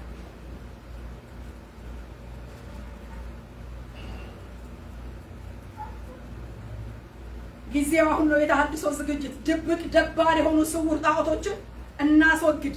የሚገርመው ድብቅነቱ ለሌላኛው ለሁለተኛው ሰው ነው እንጂ ላንቺ ወይም ላንተ ወይም ለራሔል ድብቅ አይደለም። እንዳውም ምክንያት እያበጀችለት እየደበቀችው ነው እንጂ ታውቀዋለች። ዛሬ ምክንያት እያበጀንለት እያሸጋገርን ከወርወር ከዓመት ዓመት ያለውን ነገር እንድንቀብረው እንጂ በምክንያት እንዳናሻግረው ለምን ተሻግረን እንዳንገባ ያደርገናል። ስለዚህ ያውቃል። ለዚህ በእግዚአብሔር ቤት ውስጥ በውሸት በስርቆት በክህደት በመመላለስ እያወቅን ከሌላው እየደበቅን ያለን ንስሐ እንግባ። የቤተ ክርስቲያን የጉብኝት ዘመን ለመድረስ ለመግባት ወልዶ ለማረፍ ትውልድንም ለማሳረፍ ከቤተ መቅደሱ ከቤተሰብ ከግለሰብ ከቤተ ክርስቲያን ከምድር ከማህበረሰብ ጣዖት የሆነ ውሸትን የወለደ ጣዖት የሆነ ውሸትን የወለደ ስርቆት የዓለምን ኮተትና አስተሳሰብ በስጋችን ፈቃድ እየሰጠ ነው። የሰይጣንንም ሲስተምና ሐሳብ ዘመናዊ ሰይጣናዊ የዘመነ የጊዜው የዘመነ የሰይጣን ዝማኔ ማለት በስልጣኔ በቴክኖሎጂው የታገዘ ኃጢአት ልምምድ ስውር ልምምድ ማንም የማያውቀው እግዚአብሔር ግን የሚያውቀው በፋሽን በጥቅማ ጥቅም ኤልዛቤላዊ በሆነ በዝሙት በጋብቻ ጥልቅ የስውር የጥፋት ዓላማ የያዘ ሐሰተኛ ትምህርትን በጥበብ ማስተላለፍ ትውልድን መበከል ይሄ ሁሉ ጣዖት ነው። የጣዖትን ትምህርት የምታሴስን ኤልዛቤልን ይላል። ኤልዛቤል ታሴስን ነበር በጣዖት አስተምሮቷ እና ይሄ ጣዖት ሐሰተኛ አስተምሮትንም ስለሚወክል ያንን በጥበብ ሳይነቃ ዓላማ አድርጎ በእውቀት ዓላማ አድርጎ በጥበብ ዓላማ አድርጎ ትምህርቱን ይዘራል ማለት ነው። በየዋሃን ልብ ውስጥ በየዋሃን ልብና በሞኝ ሴቶች ይላል። ሞኝ ሴቶች ደግሞ አሉ ያሊ ኮተቱን ሁሉ የሚቀበሉ በቃ አሜን አሜን እያሉ የሚቀበሉ የማያስተውሉ ጢሞቴዎስ ላይ ሞኝ ሴቶች ይላቸዋል። ምንም ነገር የሚጫንባቸው በቃ እንደነኛ አይነት ሰዎች ምን ትምህርቱ ይበክላል። አንዳንድ ጊዜ የሚያስታለ የሚያውቁትን ብርሃን የበራላቸውን ወደ ኋላ እስከሚጎትት ድረስ ሰይጣን በብዙ መልክ ሊገለጥ ይችላል።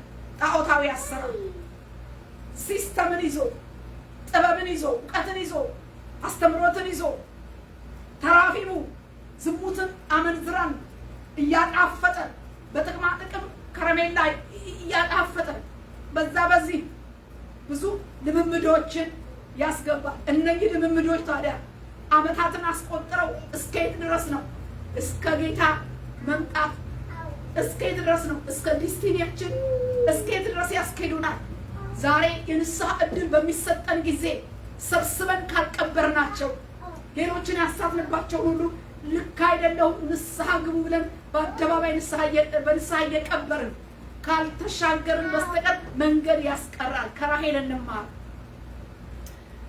ወደ ሁለተኛው ነጥቤ ልሂድና ራሔል እንዳልኳችሁ አውቃ በዓላማ ነው እያሻገረች የነበረችው እና ዛሬ አውቋበት እንደሚባል አውቆ በእግዚአብሔር ፊት በድፍረት እየተዋሸ እየተሰረቀ እየተከለለ እየተሸሸገ የሚሰራ ብዙ ስራ ስላለ እንመለስ፣ ንስሐ እንግባ።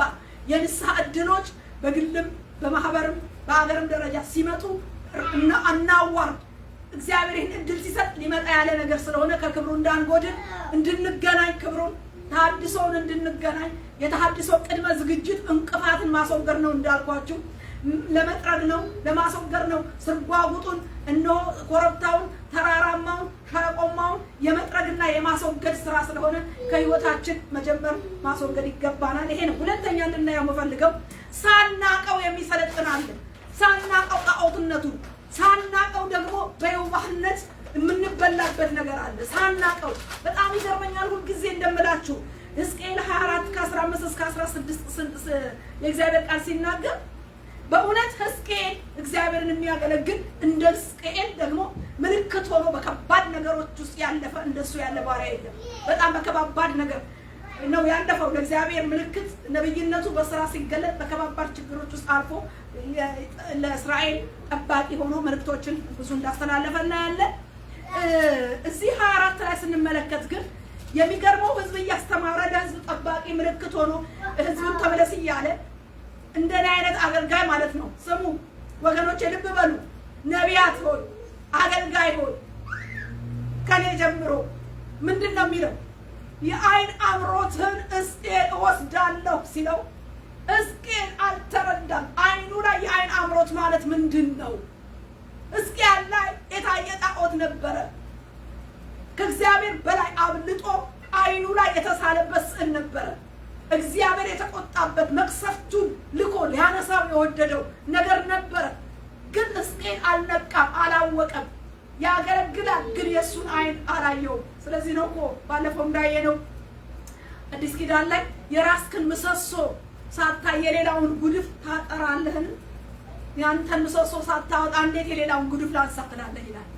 ራሳችን ላይ ያለ የጻድቅ አይኖች በራሱ ላይ ናቸው። የጠቢባን አይን በራሱ ላይ ነው። የጻድቅ አይን የጠቢባን አይን በራሱ ላይ ናቸው ይላል። በራሳችን ላይ ስንጠበብ የራሳችንን ግንድ ከዓይናችን እንድናነሳ እግዚአብሔር ይርዳል። ጥቅሙ ለእኛ ነው። የተሐድሶ ቅድሚያ ዝግጅት እያንዳንዳችንን ብቁ አድርጎ ለዕለቱ የሚያዘጋጀን ነው። ከሞት ይጠብቃል፣ ከክስረት ይጠብቃል፣ ከተሐድሶ ከእግዚአብሔር ክብር ከመጉደል ይጠብቃል፣ ከቁጥር ከመጉደል ይጠብቃል። ጥቅሙ ለእኛ ነው። ቅድም በጣም ጥቂት 5 ፖይንቶች ናቸው ያሳየኋቸው። ስለዚህ ወደ ሕዝቅኤል ስንመለከት እግዚአብሔር ሲናገረው ቀጥታ እናያለን። እንዲህ አለው። እንዳልኳችሁ እንደነገርኳችሁ ያ መጽሐፍ ቅዱስ አንዳንዴ ሳናነብ ከራሳችን የምንናገር ይመስላል እንጂ በቃላችን ስንናገር የቃሉን የተጻፈውን ቃል ነው የምናወራው። ስለዚህ መጽሐፉን ገልጠን ስናይ እንዲህ ነው የሚለው። የእግዚአብሔር ቃል ወደ እኔ እንዲህ ሲል መጣ። የሰው ልጅ ሆይ እነሆ የዓይንህን አምሮት በመቅሰፍት እወስድብሃለሁ። አንተም ወይ አትበል አታልቅስም፣ እንባህንም አታፍስስ። የሚገርም ነገር በአዲስ ኪዳን በአዲሱ መደበኛ ትርጉም ላይ የዓይንህ ማረፊያ የሆነውን ነገር በመቅሰፍት ወስደዋለሁ ይላል። የዓይንህ ማረፊያ የሆነውን ነገር ነው የሚለው። እዚህ ጋር የዓይን አምሮትህ ይለዋል። የዓይን አምሮት፣ የዓይን ማረፊያ፣ የዓይን ትምክት ይላል። እዚሁ ጋር ደግሞ ስንመለከት ከመጠን በላይ ከጌታ ይልቅ በዓይናችን ስፍራ ይዞ የምንወደው ነገር እርሱ የተደበቀ ተራፊም፣ ያኛው የተገለጠ ተራፊም ነው። በራሄል ድፍረትን ያመለክታል። ውሸትን ያዘለ ነው። ድፍረትን ያዘለ፣ ክህደትን ያዘለ ነው። መሸሸግን አውቆ ነው ያ። ይሄኛው ግን ሳናውቀው ድንገት ልጃችንን ከእግዚአብሔር በላይ፣ ባልን ከእግዚአብሔር በላይ፣ ሚስትን ከእግዚአብሔር በላይ፣ ስልጣንን ከእግዚአብሔር በላይ፣ አገልግሎትን ከእግዚአብሔር በላይ፣ ጸጋን ከእግዚአብሔር በላይ፣ ስልጣንን፣ ሀብትን እንደ ትምክት የዓይናችን ትምክት ኩራት አድርገን የምናይበት፣ ኩራት አድርገን ልክ እንደ ኩራት የምንመካበት፣ በእግዚአብሔር ሳይሆን የሚመካ ቢኖር በእግዚአብሔር ይመካ ነው የሚለው። እንደ ዓይን ትምክት እንደ ዓይን አምሮት አድርገን በዓይናችን ላይ ተስሎ የሚቀመጥ ጣዖት አለ። እንዲህ አይነቱን ጣዖት ነቢዩ ሕዝቅኤል ላይ እንደተቀመጠ እወስደዋለሁ ከዓይንህ ሲለው እንመለከታለን። እኔ ይሄ ነገር ቢገባው ኖሮ ሕዝቅኤል ንስሐ ገብቶ ዋይ ባለ ነበር። አንሳልኝ፣ እኔ አንተን ነው የምወደው። ሚስቴ ለካ ሳላቃት የዓይን አምሮት ይሆናለች፣ የዓይን ትምክት ይሆናለች። ለካ ሚስቴ ስዕል ይሆናለች፣ በዓይኔ ላይ የምትሳለው ድምቀት ይሆናለች። እያገለገልኩ ለካ አንተን ሳይሆን ሚስቴን ነው የማየው እንደ ፎቶግራፍ ብሎ ንስሐ አልገባ። ግን ወዲያው ሚስቱ እንደሞተች ይናገራል። እኔም በማለዳ ለሕዝቡ ተናገርኩ፣ ወደ ማታ ሚስቴ ሞተች፣ በነጋውም እንደታዘዝኩ አደረግኩ። በጣም ትልቅ እኮ በጣም ትልቅ ነገር ነው ይሄ ጉዳይ።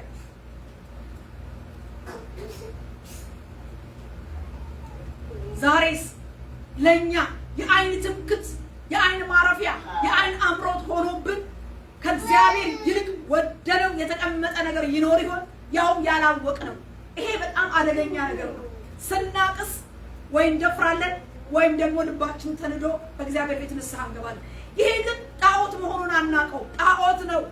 ሰው ከእግዚአብሔር በላይ የሚወደው ነገር ካለ እሱ ጣዖት ነው። ስለዚህ ቼክ ለማድረግ በእግዚአብሔር ፊት ራስን ማዋረድ ያስፈልጋል። ጤነኛሞች ሆነን ሳለን ምንም እግዚአብሔርን እንወዳለን እያልን በንጹህ እያለን ሳለን ልንመረመር ያስፈልጋል፣ ልንመዘን ያስፈልጋል። ዛሬ የኔ ትምክት ስጦታው ላይ ነው ወይስ ሰጪው ላይ ነው? አይኖቻችን እማ ላይ ነው ያለው? እማ ላይ ነው? እንደኔ አይነት አገልግሎት ላይ ነው ወይስ አገልግሎትን ከተረከብኩት ጌታ ላይ ነው? ልቤ ያለው ህዝብ ላይ ነው? እንጀራ ላይ ነው? ጥቅም ላይ ነው? የት ጋ ነው አይኔ ያለው? እግዚአብሔር ላይ ነው? የት ጋ ነው? እናንተስ ወገኖቼ ሚስት ነች በአንተ ቤት ላይ ራስ የሆነችብህ? ሚስት ነች በአይንህ ላይ ትምክት የሆነችብህ? አምላክን አመልካለሁ ብለህ በእግዚአብሔር ፊት ቆመህ ሊሆን ይችላል። ግን ሚስትህ ደግሞ ስዕል ሆና በልጣብህ ሊሆን ይችላል። ምናልባት ያለህ ገንዘብ አስታብዮህ ሊሆን ይችላል። ትምክትህ ሆኖ ሊሆን ይችላል። ያለህ ስልጣን፣ ያለህ ነገር። በዚህ ነገር ላይ ልንፈተሽ፣ እግዚአብሔር ሆይ በቅንነት እኔ ማን ነኝ? ትምክቴ፣ የአይኔ አምሮት፣ የአይኔ ትምክት ምንድን ነው ብለን አስቀድመን ልንመረመር፣ ልንመዘን። ከዛ ደግሞ እግዚአብሔር ከገለጠልን ካበራልን በዛ ነገር ላይ ንስሐ እንድንገባ ያስፈልጋል። ዛሬ ካላወቅነው ትምክት የአይን ማረፊያ የሆነብን ገንዘባችን፣ እውቀታችን፣ ትዳራችን፣ ለአንዳንዱ ትዳሩ፣ ለአንዳንዱ የተሳካላቸው ልጆች፣ ሰክሰስፉል የሆኑ ልጆቻቸው ምርኩዛቸው ይሆኑባቸዋል። በጣም እፈራለሁ በዚህ ሀገር። በቃ ልጆች እንደ ጌታ ልጆች በቃ የተናገሩት ቃል እንኳን እግዚአብሔርን ቃል እንኳን እንደዛ ያከብሩ። ልጅ አንድ ነገር ካለ ቤተሰብ ይንቀጠቀጣል። የልጆችን ነገር ጥሩ ነው፣ ግን እግዚአብሔር ነው እዛ ቤት ላይ ወይስ የእግዚአብሔር ቃል ነው እዛ ቤት ላይ ከፍ ያለ? ወይስ የልጅሽ ቃል ነው? ወይስ የልጅህ ቃል ነው? ማንን ነው ከፍ አድርገህ በቤትህ በድንኳን ውስጥ የምትኖረው? በቤተ ክርስቲያን የምትኖረው? የመሪው ድምፅ ነው ከፍ ያለው? የአገልጋዩ ድምፅ ነው? የዛ የትንቢቱ የነብዩ ማን ነው ከፍ ብሎብን ያለው? ወይስ እግዚአብሔር ነው? ወይስ የእግዚአብሔር ቃል ነው ቦታ የያዘው? መመርመር አለበት። የኮራንበት የተደገፍንበት የተሐድሶ ቅድሚያ ዝግጅት መንገድን ጥረጉ መምጫውን አጽዱ ነውና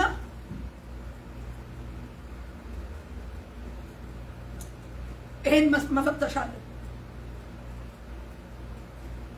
ይሄን መፈተሽ አለብን። እንደ እህትም እንደ እግዚአብሔር ቃል እንደመጣው ራሴንም ጨምሬ ካላወቅነው ጣዖት ከሆነብን ትምክት ከሆነብን ነገር እግዚአብሔር አውጣልን ነው ያስፈልጋል። ሌላው እዚሁ ክፍል ስናይ እንደ ሶስተኛ ከዚሁ ከአንደኛው አልወጣንም። ተራፊምን አስወግድ ከሚለው ተራፊም ጣዖት ነው፣ የማምለኪያ ምስል ያለው ነው። አምላኮቼ ያለው ነው። ልዩ ልዩ ቅርጻ ቅርጽን የያዘ ነው። ይሄ ደግሞ ለኛ በጣም ግልጽ ነው፣ እናውቀዋለን። ብዙ አይነት ቅርጻ ቅርጾች በሃይማኖት ቤት ውስጥ ቅርጽ ይዘው የሃይማኖቱን መሪ የሰውየውን ፎቶ ይዘው የሚመለኩ አሉ። የመሪውን ፎቶ ይዘው የሚመለኩ መሪዎች አሉ። የሚሰገድላቸው አሉ። በሃይማኖት ቤት ውስጥ ሃይማኖት መልክ ይዘው ልዩ ልዩ ስዕላቶች ተደርድረው ለስዕላቶች ሁሉ ምን አለ? አምልኮት አለ፣ ስግደት አለ። ልክ እንደ ተራፊም ነው። ከተራፊም ምን ይለያል? የአምልኮት መስጠት ማለት ነው፣ ስግደት መስጠት ማለት ነው። ከእግዚአብሔር በላይ አንድ እግዚአብሔርን ማምለክ ስንችል ይሁን በአዲስ ኪዳን እውነት ሕይወት መንገዱ አንድ ሆኖ ወደ እግዚአብሔር መግቢያ መንገዱ አንድ ክርስቶስ ሆኖ ሳለ ነገር ግን የተለያዩ አምልኮች ተራፊሞች በውጭም አሉ። ይልቁንም አሁን ግን ትኩረት ማረገው የውጭው የለየለትን ተራፊም የተለየ ተራፊም እያለን ውጪ ስንናገር ራሳችንን ሳናይ ገደል እንዳንገባ የውጭው የተገለጠውን ምስል ይዞ ለምስል የሚሰግደውን እያልን ጥጃ አቁሞ እንጨት ዛፍ አቁሞ ያመልካል እንዲህ ያደረገ እያልን እኛ ቤት ውስጥ ደግሞ በአይናችን ላይ ያልታወቀ በውስጣችን ደግሞ ታውቆ እየደበቅን የያዝነው ስንት ጣዖት ይኖር ይሆን? ውጪ ውስጥ እግዚአብሔርን ስለማያውቅ ወንጌሉ ስላልደረሰው የተለያየ አማልክት ይዞ እያመለከ እግዚአብሔርን አመልካለን ይላል። አንድ ቀን ወንጌል ሲበራለት ጥጃ አምልኮውን ዛፍ አምልኮውን የተለያየ ስላትን አምልኮ ተራፊሙን ጥሎ እግዚአብሔርን ያመልካል። እኛ ግን እግዚአብሔርን አመልካለሁ እያልን በእግዚአብሔር ቤት ውስጥ ግን እየዋሸን እየሰረቅን ኃጢአትን እየሸሸግን ልክ እንደ አካል እሱን መጣበታለሁ በሌላ ታይም እንደዛ እያደረግን ካለን ዲስቲኒያችን መድረሳችን ያሰጋል። ዛሬ ቆመን ምን ማድረግ ነው? መቅበር ነው። ካልታወቀውም ከታወቀውም ማለት ነው እናስወግድ።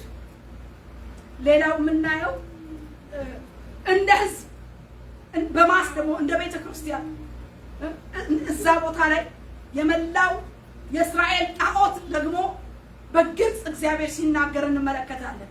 ማን እንደሆነ እዚህ ሶስተኛው ላይ እንደዚህ ይላል፣ ለእስራኤል ቤት ተናገር እንዲህም በል ጌታ እግዚአብሔር እንዲህ ይላል፣ እነሆ የኃይላችሁን ትምክህት፣ የዓይናችሁን አምሮት፣ የነፍሳችሁን ምኞት መቅደሴን አረክሰዋለሁ። ያስቀራችኋቸውም ወንዶች ሴቶች ልጆቻችሁ በሰይፍ ይወድቃሉ እያለ ይናገራል። የሚገርም ነው። ይሄ የማሱ የእስራኤል ደግሞ የህዝቡ የጠቅላላ የህዝቡ ደግሞ ጣዖት ነበር። የህዝቡ ደግሞ ምን ነበር? ትምክህት፣ የዓይን ትምክህት ነበር። ቀላል አይደለም። የዓይን አምሮት፣ የነፍስ ምኞት፣ የኃይላችሁ ትምክህት ይላል። የኃይላቸው ትምክህት የሆነባቸው አይናቸው ልክ እንደ ሕዝቅያስ አይናቸው ላይ ያለው እምሮት የማሱ ደግሞ እና የነፍሳቸው ምኞት መቅደሱ ባጌጠው ሰው በሰራው የሰው እጅ በሰራው መቅደስ ተውቦ አምሮ ያለው በምድር ላይ የተሰራው መቅደሱ ትምክህታቸው ነበር። የመቅደሱ ጌታ ሳይሆን በእጅ የተሰራው መቅደስ ነበር አምልኳቸው፣ ጌታቸው፣ የሚሰግዱለት ክብር የሚሰጡለት። በጣም አሳዛኝ ነገር ነው። የመቅደሱን ጌታ ሳይሆን ያመለኩት መቅደሱን ነበር።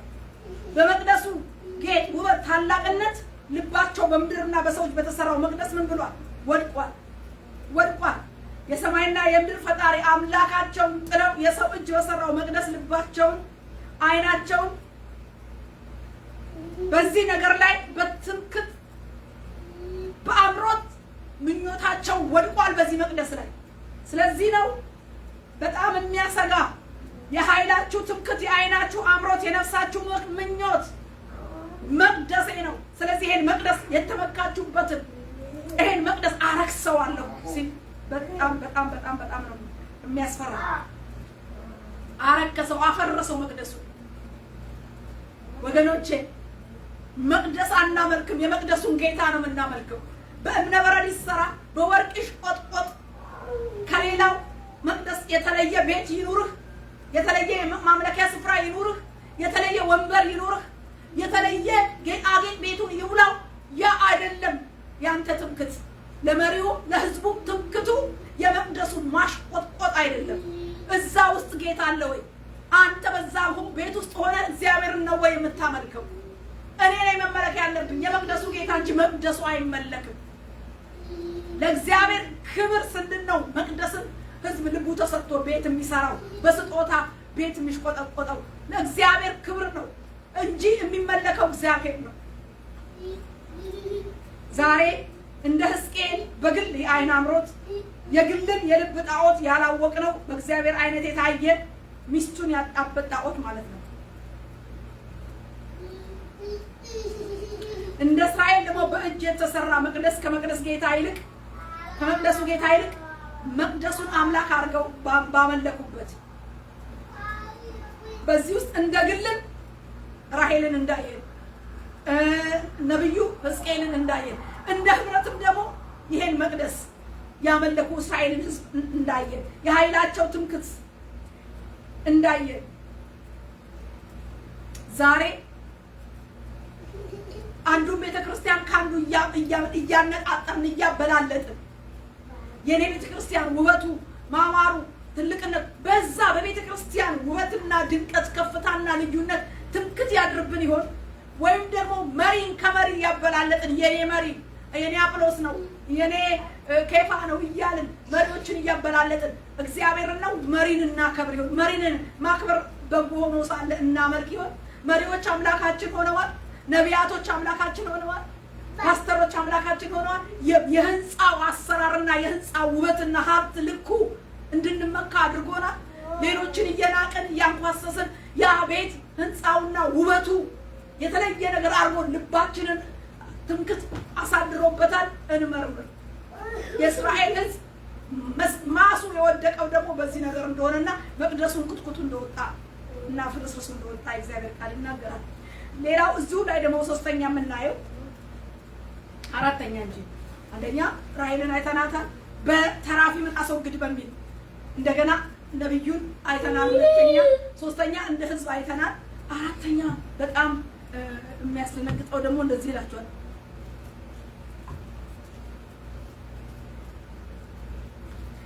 ቁጥር 25 ላይ አንተም የሰው ልጅ ሆይ ኃይላቸውን የተመኩበትንም ደስታ የዓይናቸውንም አምሮት የነፍሳቸውንም ምኞት ወንዶችና ሴቶች ልጆቻቸውን በወሰድሁባቸው ቀን በዚያ ቀን ያመለጠው ይህን ነገር በጆሮ ያሰማ ዘንድ ወደ አንተ ይመጣል።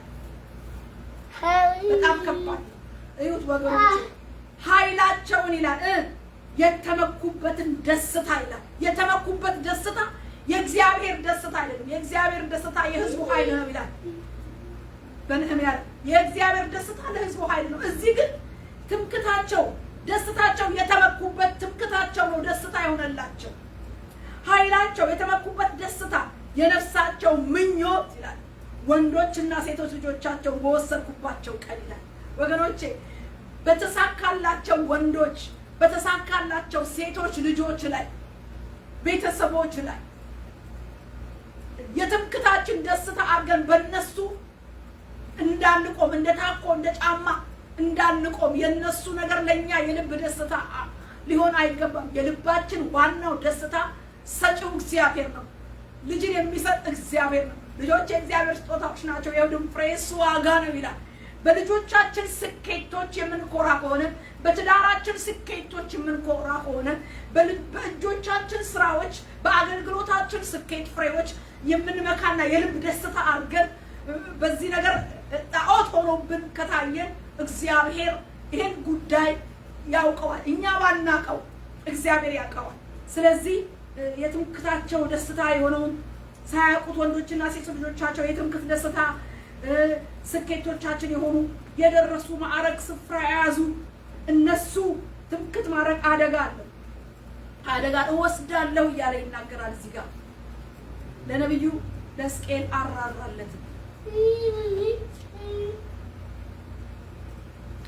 ትምክት መመኪያ ነው።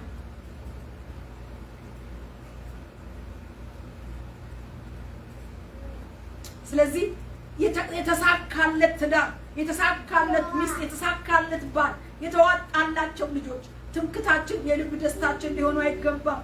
የልባችን ደስታ ሐሴታችን ኢየሱስ ነው። ስለዚህ በሙላት ወይም እነን ተስፋው የመጨረሻውን ጉብኝት ደርሰን ለመግባትና ለመገናኘት ከወዲሁ ቅድመ ዝግጅት ልናደርግ በመንገድ እንዳንቀር ጉብኝቱ እንዳያልፈን ይህንን ጉብኝት ለመገናኘት በቅድሚያ እንቅፋቶችን እየለየን እየመረመርን ንስሐ ልንገባ ይገባል። ተራፊምን አስወግድ ነው አንድ ቁጥር። ተራፊን አስወግድ በሚል ነው እነኝን አራት ነጥቦች ያየናቸው። እንደ ግልም አየናቸው፣ እንደ ህዝብም አየን ወገኖች፣ እንደ ቤተሰብም አየን፣ እንደ ቤተሰብም እንደ ማስም እንደ ቤተክርስቲያንም አየን።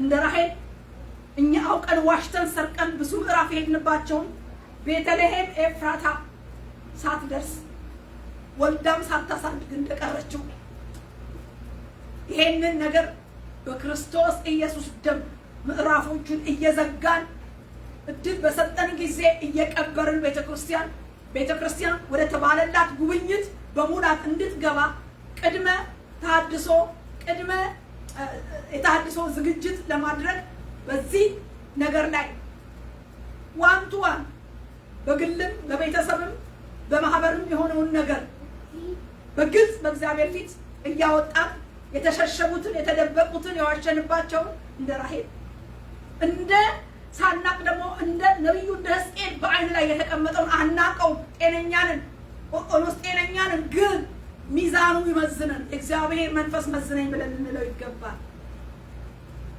የአይኑ ትምክህት የአይኑ አምሮት ሚስቱ ነበር ሳያቀው ነው በቃ አላወቀም።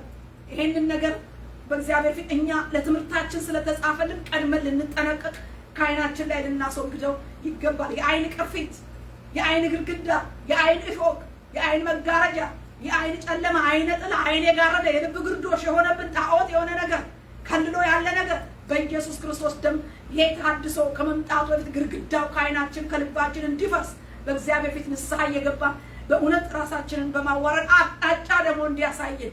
የት ነው የኔ የአይን ትምክህት? በልጆቼ ነው? በባለቤቴ ነው? በሚስቴ ነው? በቤተሰቤ ነው? በስራዬ ነው? በገንዘቤ ነው? በእውቀቴ ነው? በሰክሰሴ ነው? ወይስ በልጆቼ ሰክሰስ ነው? ምንድነው እኔ ጋር ያየኸው ትምክህት? ምንድነው እኔ ጋር ያየኸው አይን አምሮት? ልንጠይቅ ይገባል። ስናገኝ በንስሐ እናስወግዳለን ማለት ነው።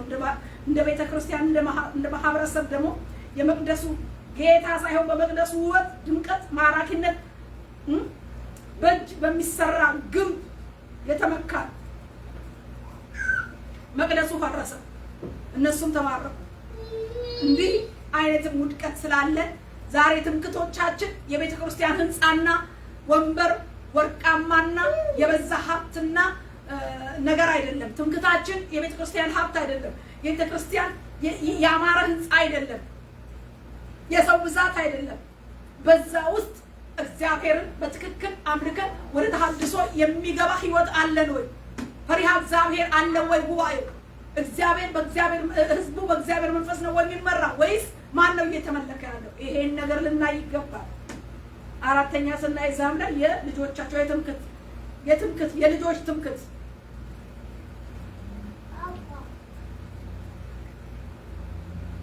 እግዚአብሔር ይርዳል። እግዚአብሔር ይርዳል። እንግዲህ ርዕሴ የተሐድሶ ቅድመ ዝግጅት የሚል ነው። ከዛ የመጀመሪያው የተሐድሶ ቅድመ ዝግጅት ጥቅም በሚል ከ1 እስከ 5 አይተነዋል። ጥቂቱን ነው 5ቱን ፖይንቶች የሚጠቅሙ ነው። የተሐድሶ ጥቅሙ ይሄ ነው ብለን አይተናል። አልደግመውም። ከዛ በኋላ የተሐድሶ ቅድመ ዝግጅት አንደኛ ተራፊምን በማስወገድ ነው። ተራፊምን አስወግድ። ተራፊም ምንድነው? የሰው ቅርጽ ይሁን የእንስሳ ቅርጽ ይሁን ምስል የያዘ እንደሆነ የተለያየ ምስል ይዞ አምልኮት የሚመለክበት ለሞርትና ለጥንቆላም ስራ የሚቀርብ ነው። ይሄ ተራፊም አምላኮቼን ብሎ ላባ የተሰረቀበትን አምጡ እንዳለ እና ያዕቆብ እንደማያውቀው ራሔል ግን በእጇ እንደነበረ የእግዚአብሔር ቃል ይናገራል።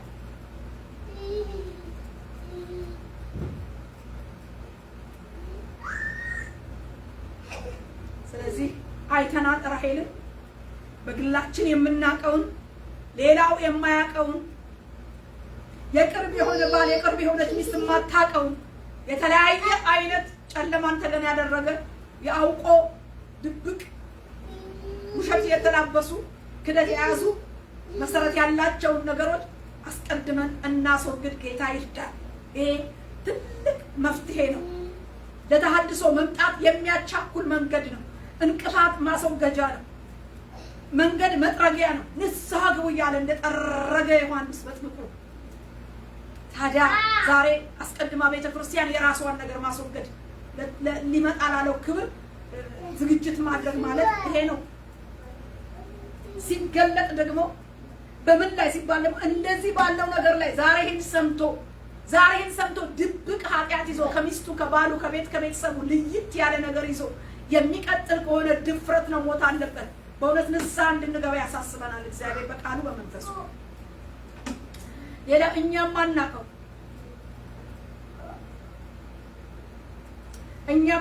እግዚአብሔር የሚያውቀው እግዚአብሔር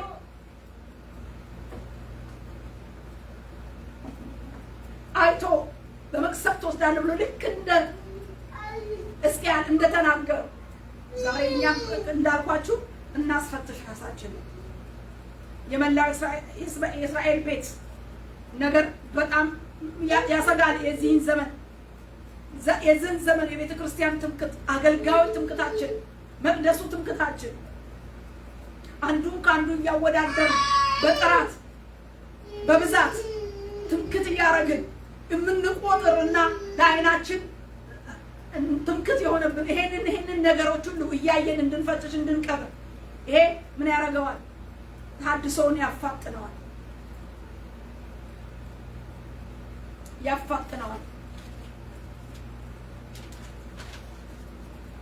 እና እግዚአብሔር እንደተናገረን እንደዚሁ እንደ ቃሉ ሆነን የምንገኝበትን ጸጋና ጉልበት ያብዛልን።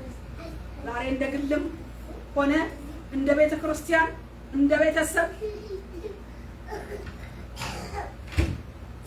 የታየውን እግዚአብሔር በቃሉ የጠቆመንን ነገር ጊዜ ወስደን መርምረንና አስመርምረን እንድንቀብር እግዚአብሔር ይርዳ። ክብር ለኢየሱስ ይሁን። በኢየሱስም አንድ ቃል አንብቤ ጨርሳለሁ። ብዙ ጸልየናል። አንጸልይ ወደ ውስጥ ያሁን ስለመጣ ነው። ካገኘሁት እናነበዋለን።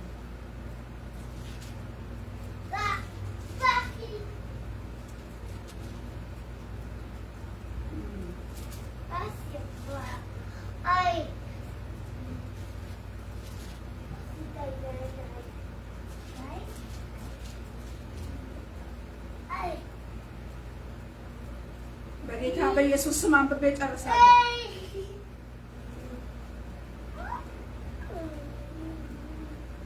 ወደ ሜዳም ተወጣበት ዘንድ ከሰፈር ውጪ ቦታ ይሁንልህ። ከመሳሪያህም ጋር መቆፈሪያ ያዝ። በሜዳም በተቀመጥክ ጊዜ ትምስበታለህ። ዞርህም ካንተ የወጣውን በአፈር ትከድነዋለህ ይላል። ዞርህም ባንተ የወጣውን በአፈር ምን ትለዋለህ? ትከድነዋለህ። ዛሬ በአፈር ሳይሆን ከኛ የወጣ በእኛ ያለ እግዚአብሔር የሚያውቀው የትኛውን በደል በአፈር ሳይሆን በኢየሱስ ደም የተከደነ ይሁን። አሜን ነው። በኢየሱስ ደም የተከደነ ይሁን። እግዚአብሔር ይመስገን። ቸር አባትና አምላክ ሆይ እኔ ይሄን ቃል በኢየሱስ ስም ለኔም ለሕዝቤም ለሚሰማው ጆሮ ያለ ይስማ ተናገር። ነገር ግን እግዚአብሔር ሆይ የእርዳታ ጉልበት፣ የጸጋ ጉልበት፣ አቅጣጫ ጠቋሚ የመንፈስ ቅዱስ ምሪት እነሆ ለተሐድሶ ሊመጣ ላለው ለእግዚአብሔር ክብር አቅጣጫ እየሰጠ ቦታንና እግዚአብሔር ሁኔታን እያሳየ ልንቀብረው ልንከድነው በሚገባ በንስሐ እግዚአብሔር ሆይ የተዘጋጀ ሕይወትና ልብ እንድሰጠን በኢየሱስ ስም ጸልየናል። እንግዲህ ለንስሐ የሚገባ ፍሬ አድርጉ ተብሎ እንደተጻፈ ለንስሐ ልብን ለንስሐ ፍሬን የሚያስችል ጸጋ እንድትሰጠን የቤተ ክርስቲያንን ድካም የእያንዳንዳችንን በግል በማህበር በቤተሰብ በቤተ ክርስቲያን በአገር በትውልድ ያለ እግዚአብሔር ሆይ ሊመጣ ላለው ለእግዚአብሔር ጉብኝት ለተሐድሶ መንገድ እንቅፋት የሆነ የትኛውም በደል የትኛውም እግዚአብሔር ተራፊ የሆነ ነገር የገለጥከው ነገር እየዋሸን እየከደንን እየተላለፍን ብዙ ዓመት የቆጠርንበትን ብዙ ልምምዶች ብዙ ሁኔታዎች ዛሬ በኢየሱስ ደም የተቀበረ ይሁን። ዛሬ በክርስቶስ ደም የተዘጋ ይሁን። ዛሬ እግዚአብሔር ሆይ ንስሐችን እውነትና ፍሬያማ እንዲሆንልን በኢየሱስ ክርስቶስ ደም ውስጥ ሆነን በእውነት ለመንህ። ኃጢአታችንን ይቅር በል።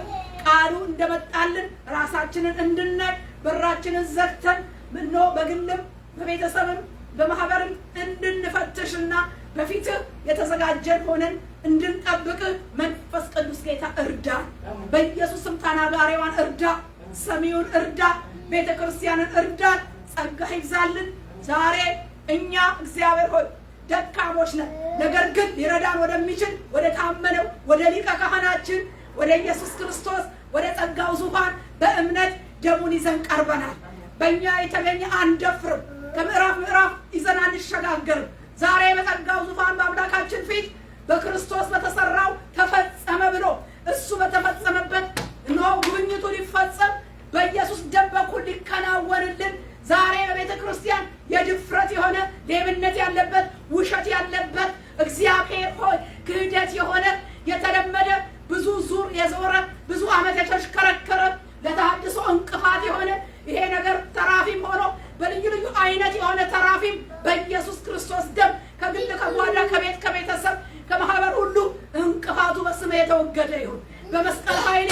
የተወገደ ይሁን። በደም ስልጣን የተወገደ ይሁን። ዛሬ ቤተክርስቲያን ጉብኝት እንዳይዘገይብን በዘመናችን ከዚህ ጉብኝት ጋር እንድንገናኝ አቤቱ ሳንገናኝ እንዳንቀር እነሆ ራሔል እንደቀረች እግዚአብሔር ሙሴ እንኳን የተስፋውን ቃል ምድር ሳይወርስ ነው እግዚአብሔር ሞዓብ ተራራ ላይ የቀረው። ዛሬ እግዚአብሔር ሆይ ከተናገርከው ከኛ ዘመን የዚህ ዘመን ቤተክርስቲያን ሊያገኘው ያለው ሊገናኘው ያለው በረከት በዘመናችን እንድናየው ታላቁ ተስፋ እንዳይዘገይብን ፍጻሜው እንዲቸኩልልን በኢየሱስ ስም እንቅፋት ሆኖ የተቀመጠ የአውቆ ድብቅ እግዚአብሔር ሆይ እየተረማመደ እየተሸጋገረ ወራት ዘመናት ያስቆጠረ ተራፊም በግልም በቤትም በቤተሰብም ዛሬ ቤተክርስቲያንም ያለውን በደም ቀበር ነው። በደም ስልጣን ቀበር ነው። ጌታ ያላወቅነውን ጣዖት የሆነብንን ትምክት የሆነብንን የአይን አምሮት የሆነብንን በአገልጋይ በነቢያት በፓስተሮች እግዚአብሔር በህዝቦች የተገኘ የአይን አምሮት የአይን ጣዖት ዛሬ ጌታዬ እግዚአብሔር ሆይ በገለጥከው ቃል እውነት በኢየሱስ ስም አምነን በደም ከዓይኖቻችን ላይ ከልብ ስራችን ላይ በደም ቃል ኪዳኑ ሰበር በኢየሱስ ስም የአይን አምሮት እነሆ የአይን ትምክት የሆነብን በባል ላይ በሚስት ላይ በልጆች ላይ በስራ ላይ በቤተ ክርስቲያን በሆነው በቤተ መቅደስ ላይ በአገልጋዮች ላይ በሀብት ላይ እግዚአብሔር ሆይ በጤና ላይ ትምክት የሆነብንን ነገር ሁሉ አንተ ያየኸውን ሁሉ መንገድ የሚያስቀረውን ሁሉ በኢየሱስ ክርስቶስ ደም ቀበር። የተሐድሶ ዝግጅት እነሆ እንቅፋት መጥረግ ነው። እነሆ እንቅፋትን መጥረግ ነው። እነሆ እግዚአብሔር መንገድን አስተካክሉ ነው። በበረሃ መንገድን አስተካክሉ ነው።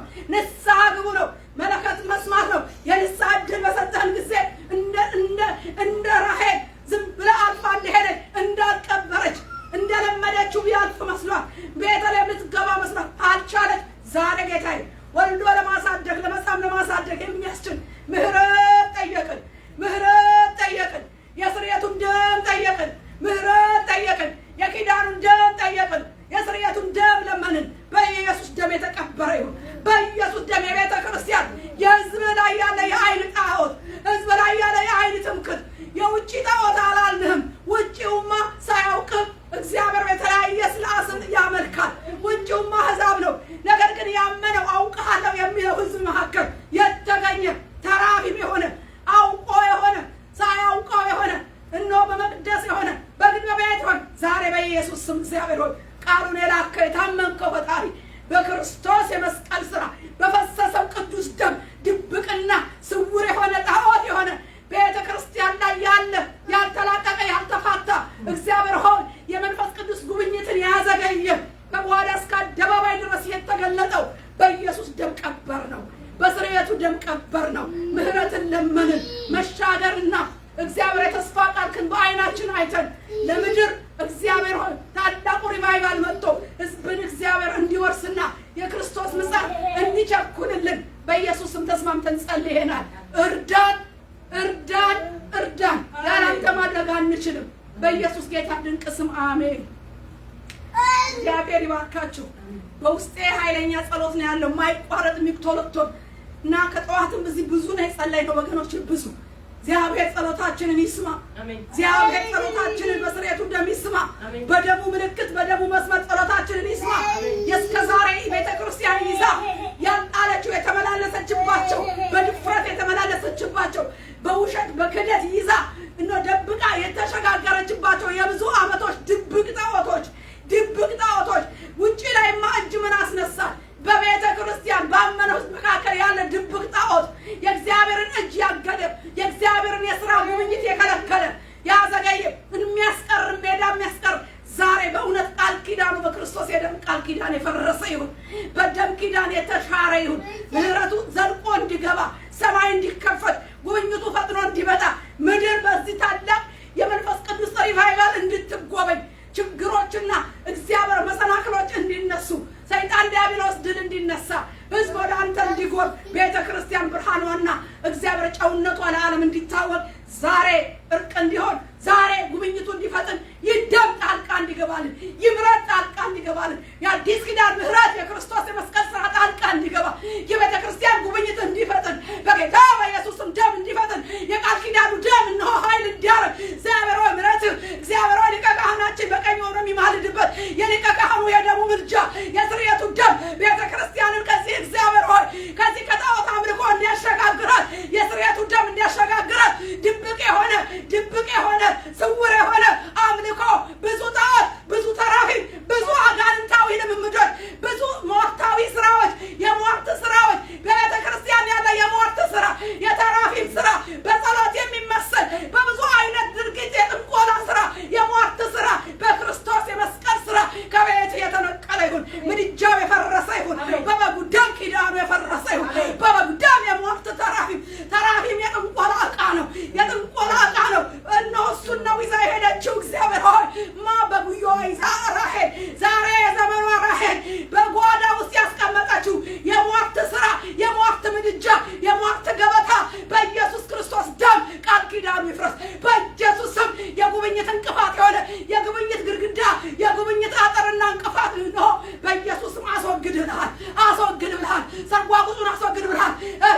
እናመሰግናለን። ክብር ለኢየሱስ ይሁን። ወገኖቼ ጊዜ ወሰርኩኝ። በቃ እዚህ ጋር አቁም። ግን እባካችሁ በጸሎት ትጉ። ቤተክርስቲያን ወደ እግዚአብሔር ተልኮ ወደ ቤተልሔም ኤፍራታ እንደገባው ያዕቆብ ራሔል ግን ቀረች። ሁላችን ማንም ሳይቀር ወደ እግዚአብሔር ጉብኝት ለመግባት ቅድመ ዝግጅቶቹ እንዲጠናቀቁ ጥሪ ያቀርባለሁ። እኔም እናንተም እኩል ነን በእግዚአብሔር ፊት ራሳችንን እናዋርድ እያልኩ ነው። እግዚአብሔር ይባርካችሁ። የጸሎት አገልጋዮች የተለያየ እድል ያላችሁ እባካችሁ በጸሎት ርዕስ ላይ አቅርቡት። ይህንን ጉዳይ እያጧጧፍን እየቆሰቆስን በእግዚአብሔር ፊት እንጩ። የእግዚአብሔር ጉብኝት ለቤተ ክርስቲያን ይፈጥናል ብሎም ለዓለም ይደርሳል። እግዚአብሔር ይመስገን፣ እግዚአብሔር ይመስገን። ታላላቆቼ ታናናሾቼ እኖ ወገኖቼ እርዱኝ፣ እኖ ተረዱኝ። ውስጤ የገባ ነገር ነው። በሕይወታችን እያለን የታላቁን እግዚአብሔርን የተስፋ ቃል ፍጻሜ ጉብኝቱን እንድንገባ ምድር ያየናት በጥፋት እንዳትቀልጥብን ትውልዳችን እኛው በእኛ ዘመን እንዳይጠፋ በእኛው ዘመን የታላቁ የአምላካችን የምህረት የተስፋ ጉብኝት እንዲፈጥንልን በዛን ጊዜ ዓለም ነው የሚጎበኘው። ይምጣ እንጂ እግዚአብሔር የሁሉ ልብ ይቀናል፣ ስርጓጉጥ ይቀናል። ወገኖቼ ተራራ የለም፣ ሸኳራ የለም። የእግዚአብሔር ሙላት ጊዜ ሲመጣ ሁሉን ያስተካክላል። ያንን ነው የምንፈልገው። ዛሬ እንታገላለን በጨራቃ ነገር፣ በዚህ በትንሽ ነገር። ጨራቃ ማለት በቃ ትንሽ ቃርሚያ በሆነ ነገር እፍኝ በማይሞላ ጥቂት ነገር ነው በቃ የምንጮኸው። የእግዚአብሔር ሙላት ሲመጣ ግን ፍሰት አለ፣ ሙላትና ፍሰት አለ። ስለዚህ ወደዚህ ሙላትና ፍሰት ውስጥ እንድንገባ ጸሎታችን ወደ እግዚአብሔር እንዲገባ እርምና ነውር የሆነ ነገር አውቆ የሆነ የተደበቀ ነገር አውቆ የሆነ ነገር አንደርግራውንድ የሚሰራ ለመንፈስ ቅዱስ እንቅፋት የሆነ በቃ ይሄ ነገር በኢየሱስ ደም ሲሪየስ እንዲወጣ እንጸልያለን። አሜን። እግዚአብሔር ይባርካችሁ። ጨርሻለሁ።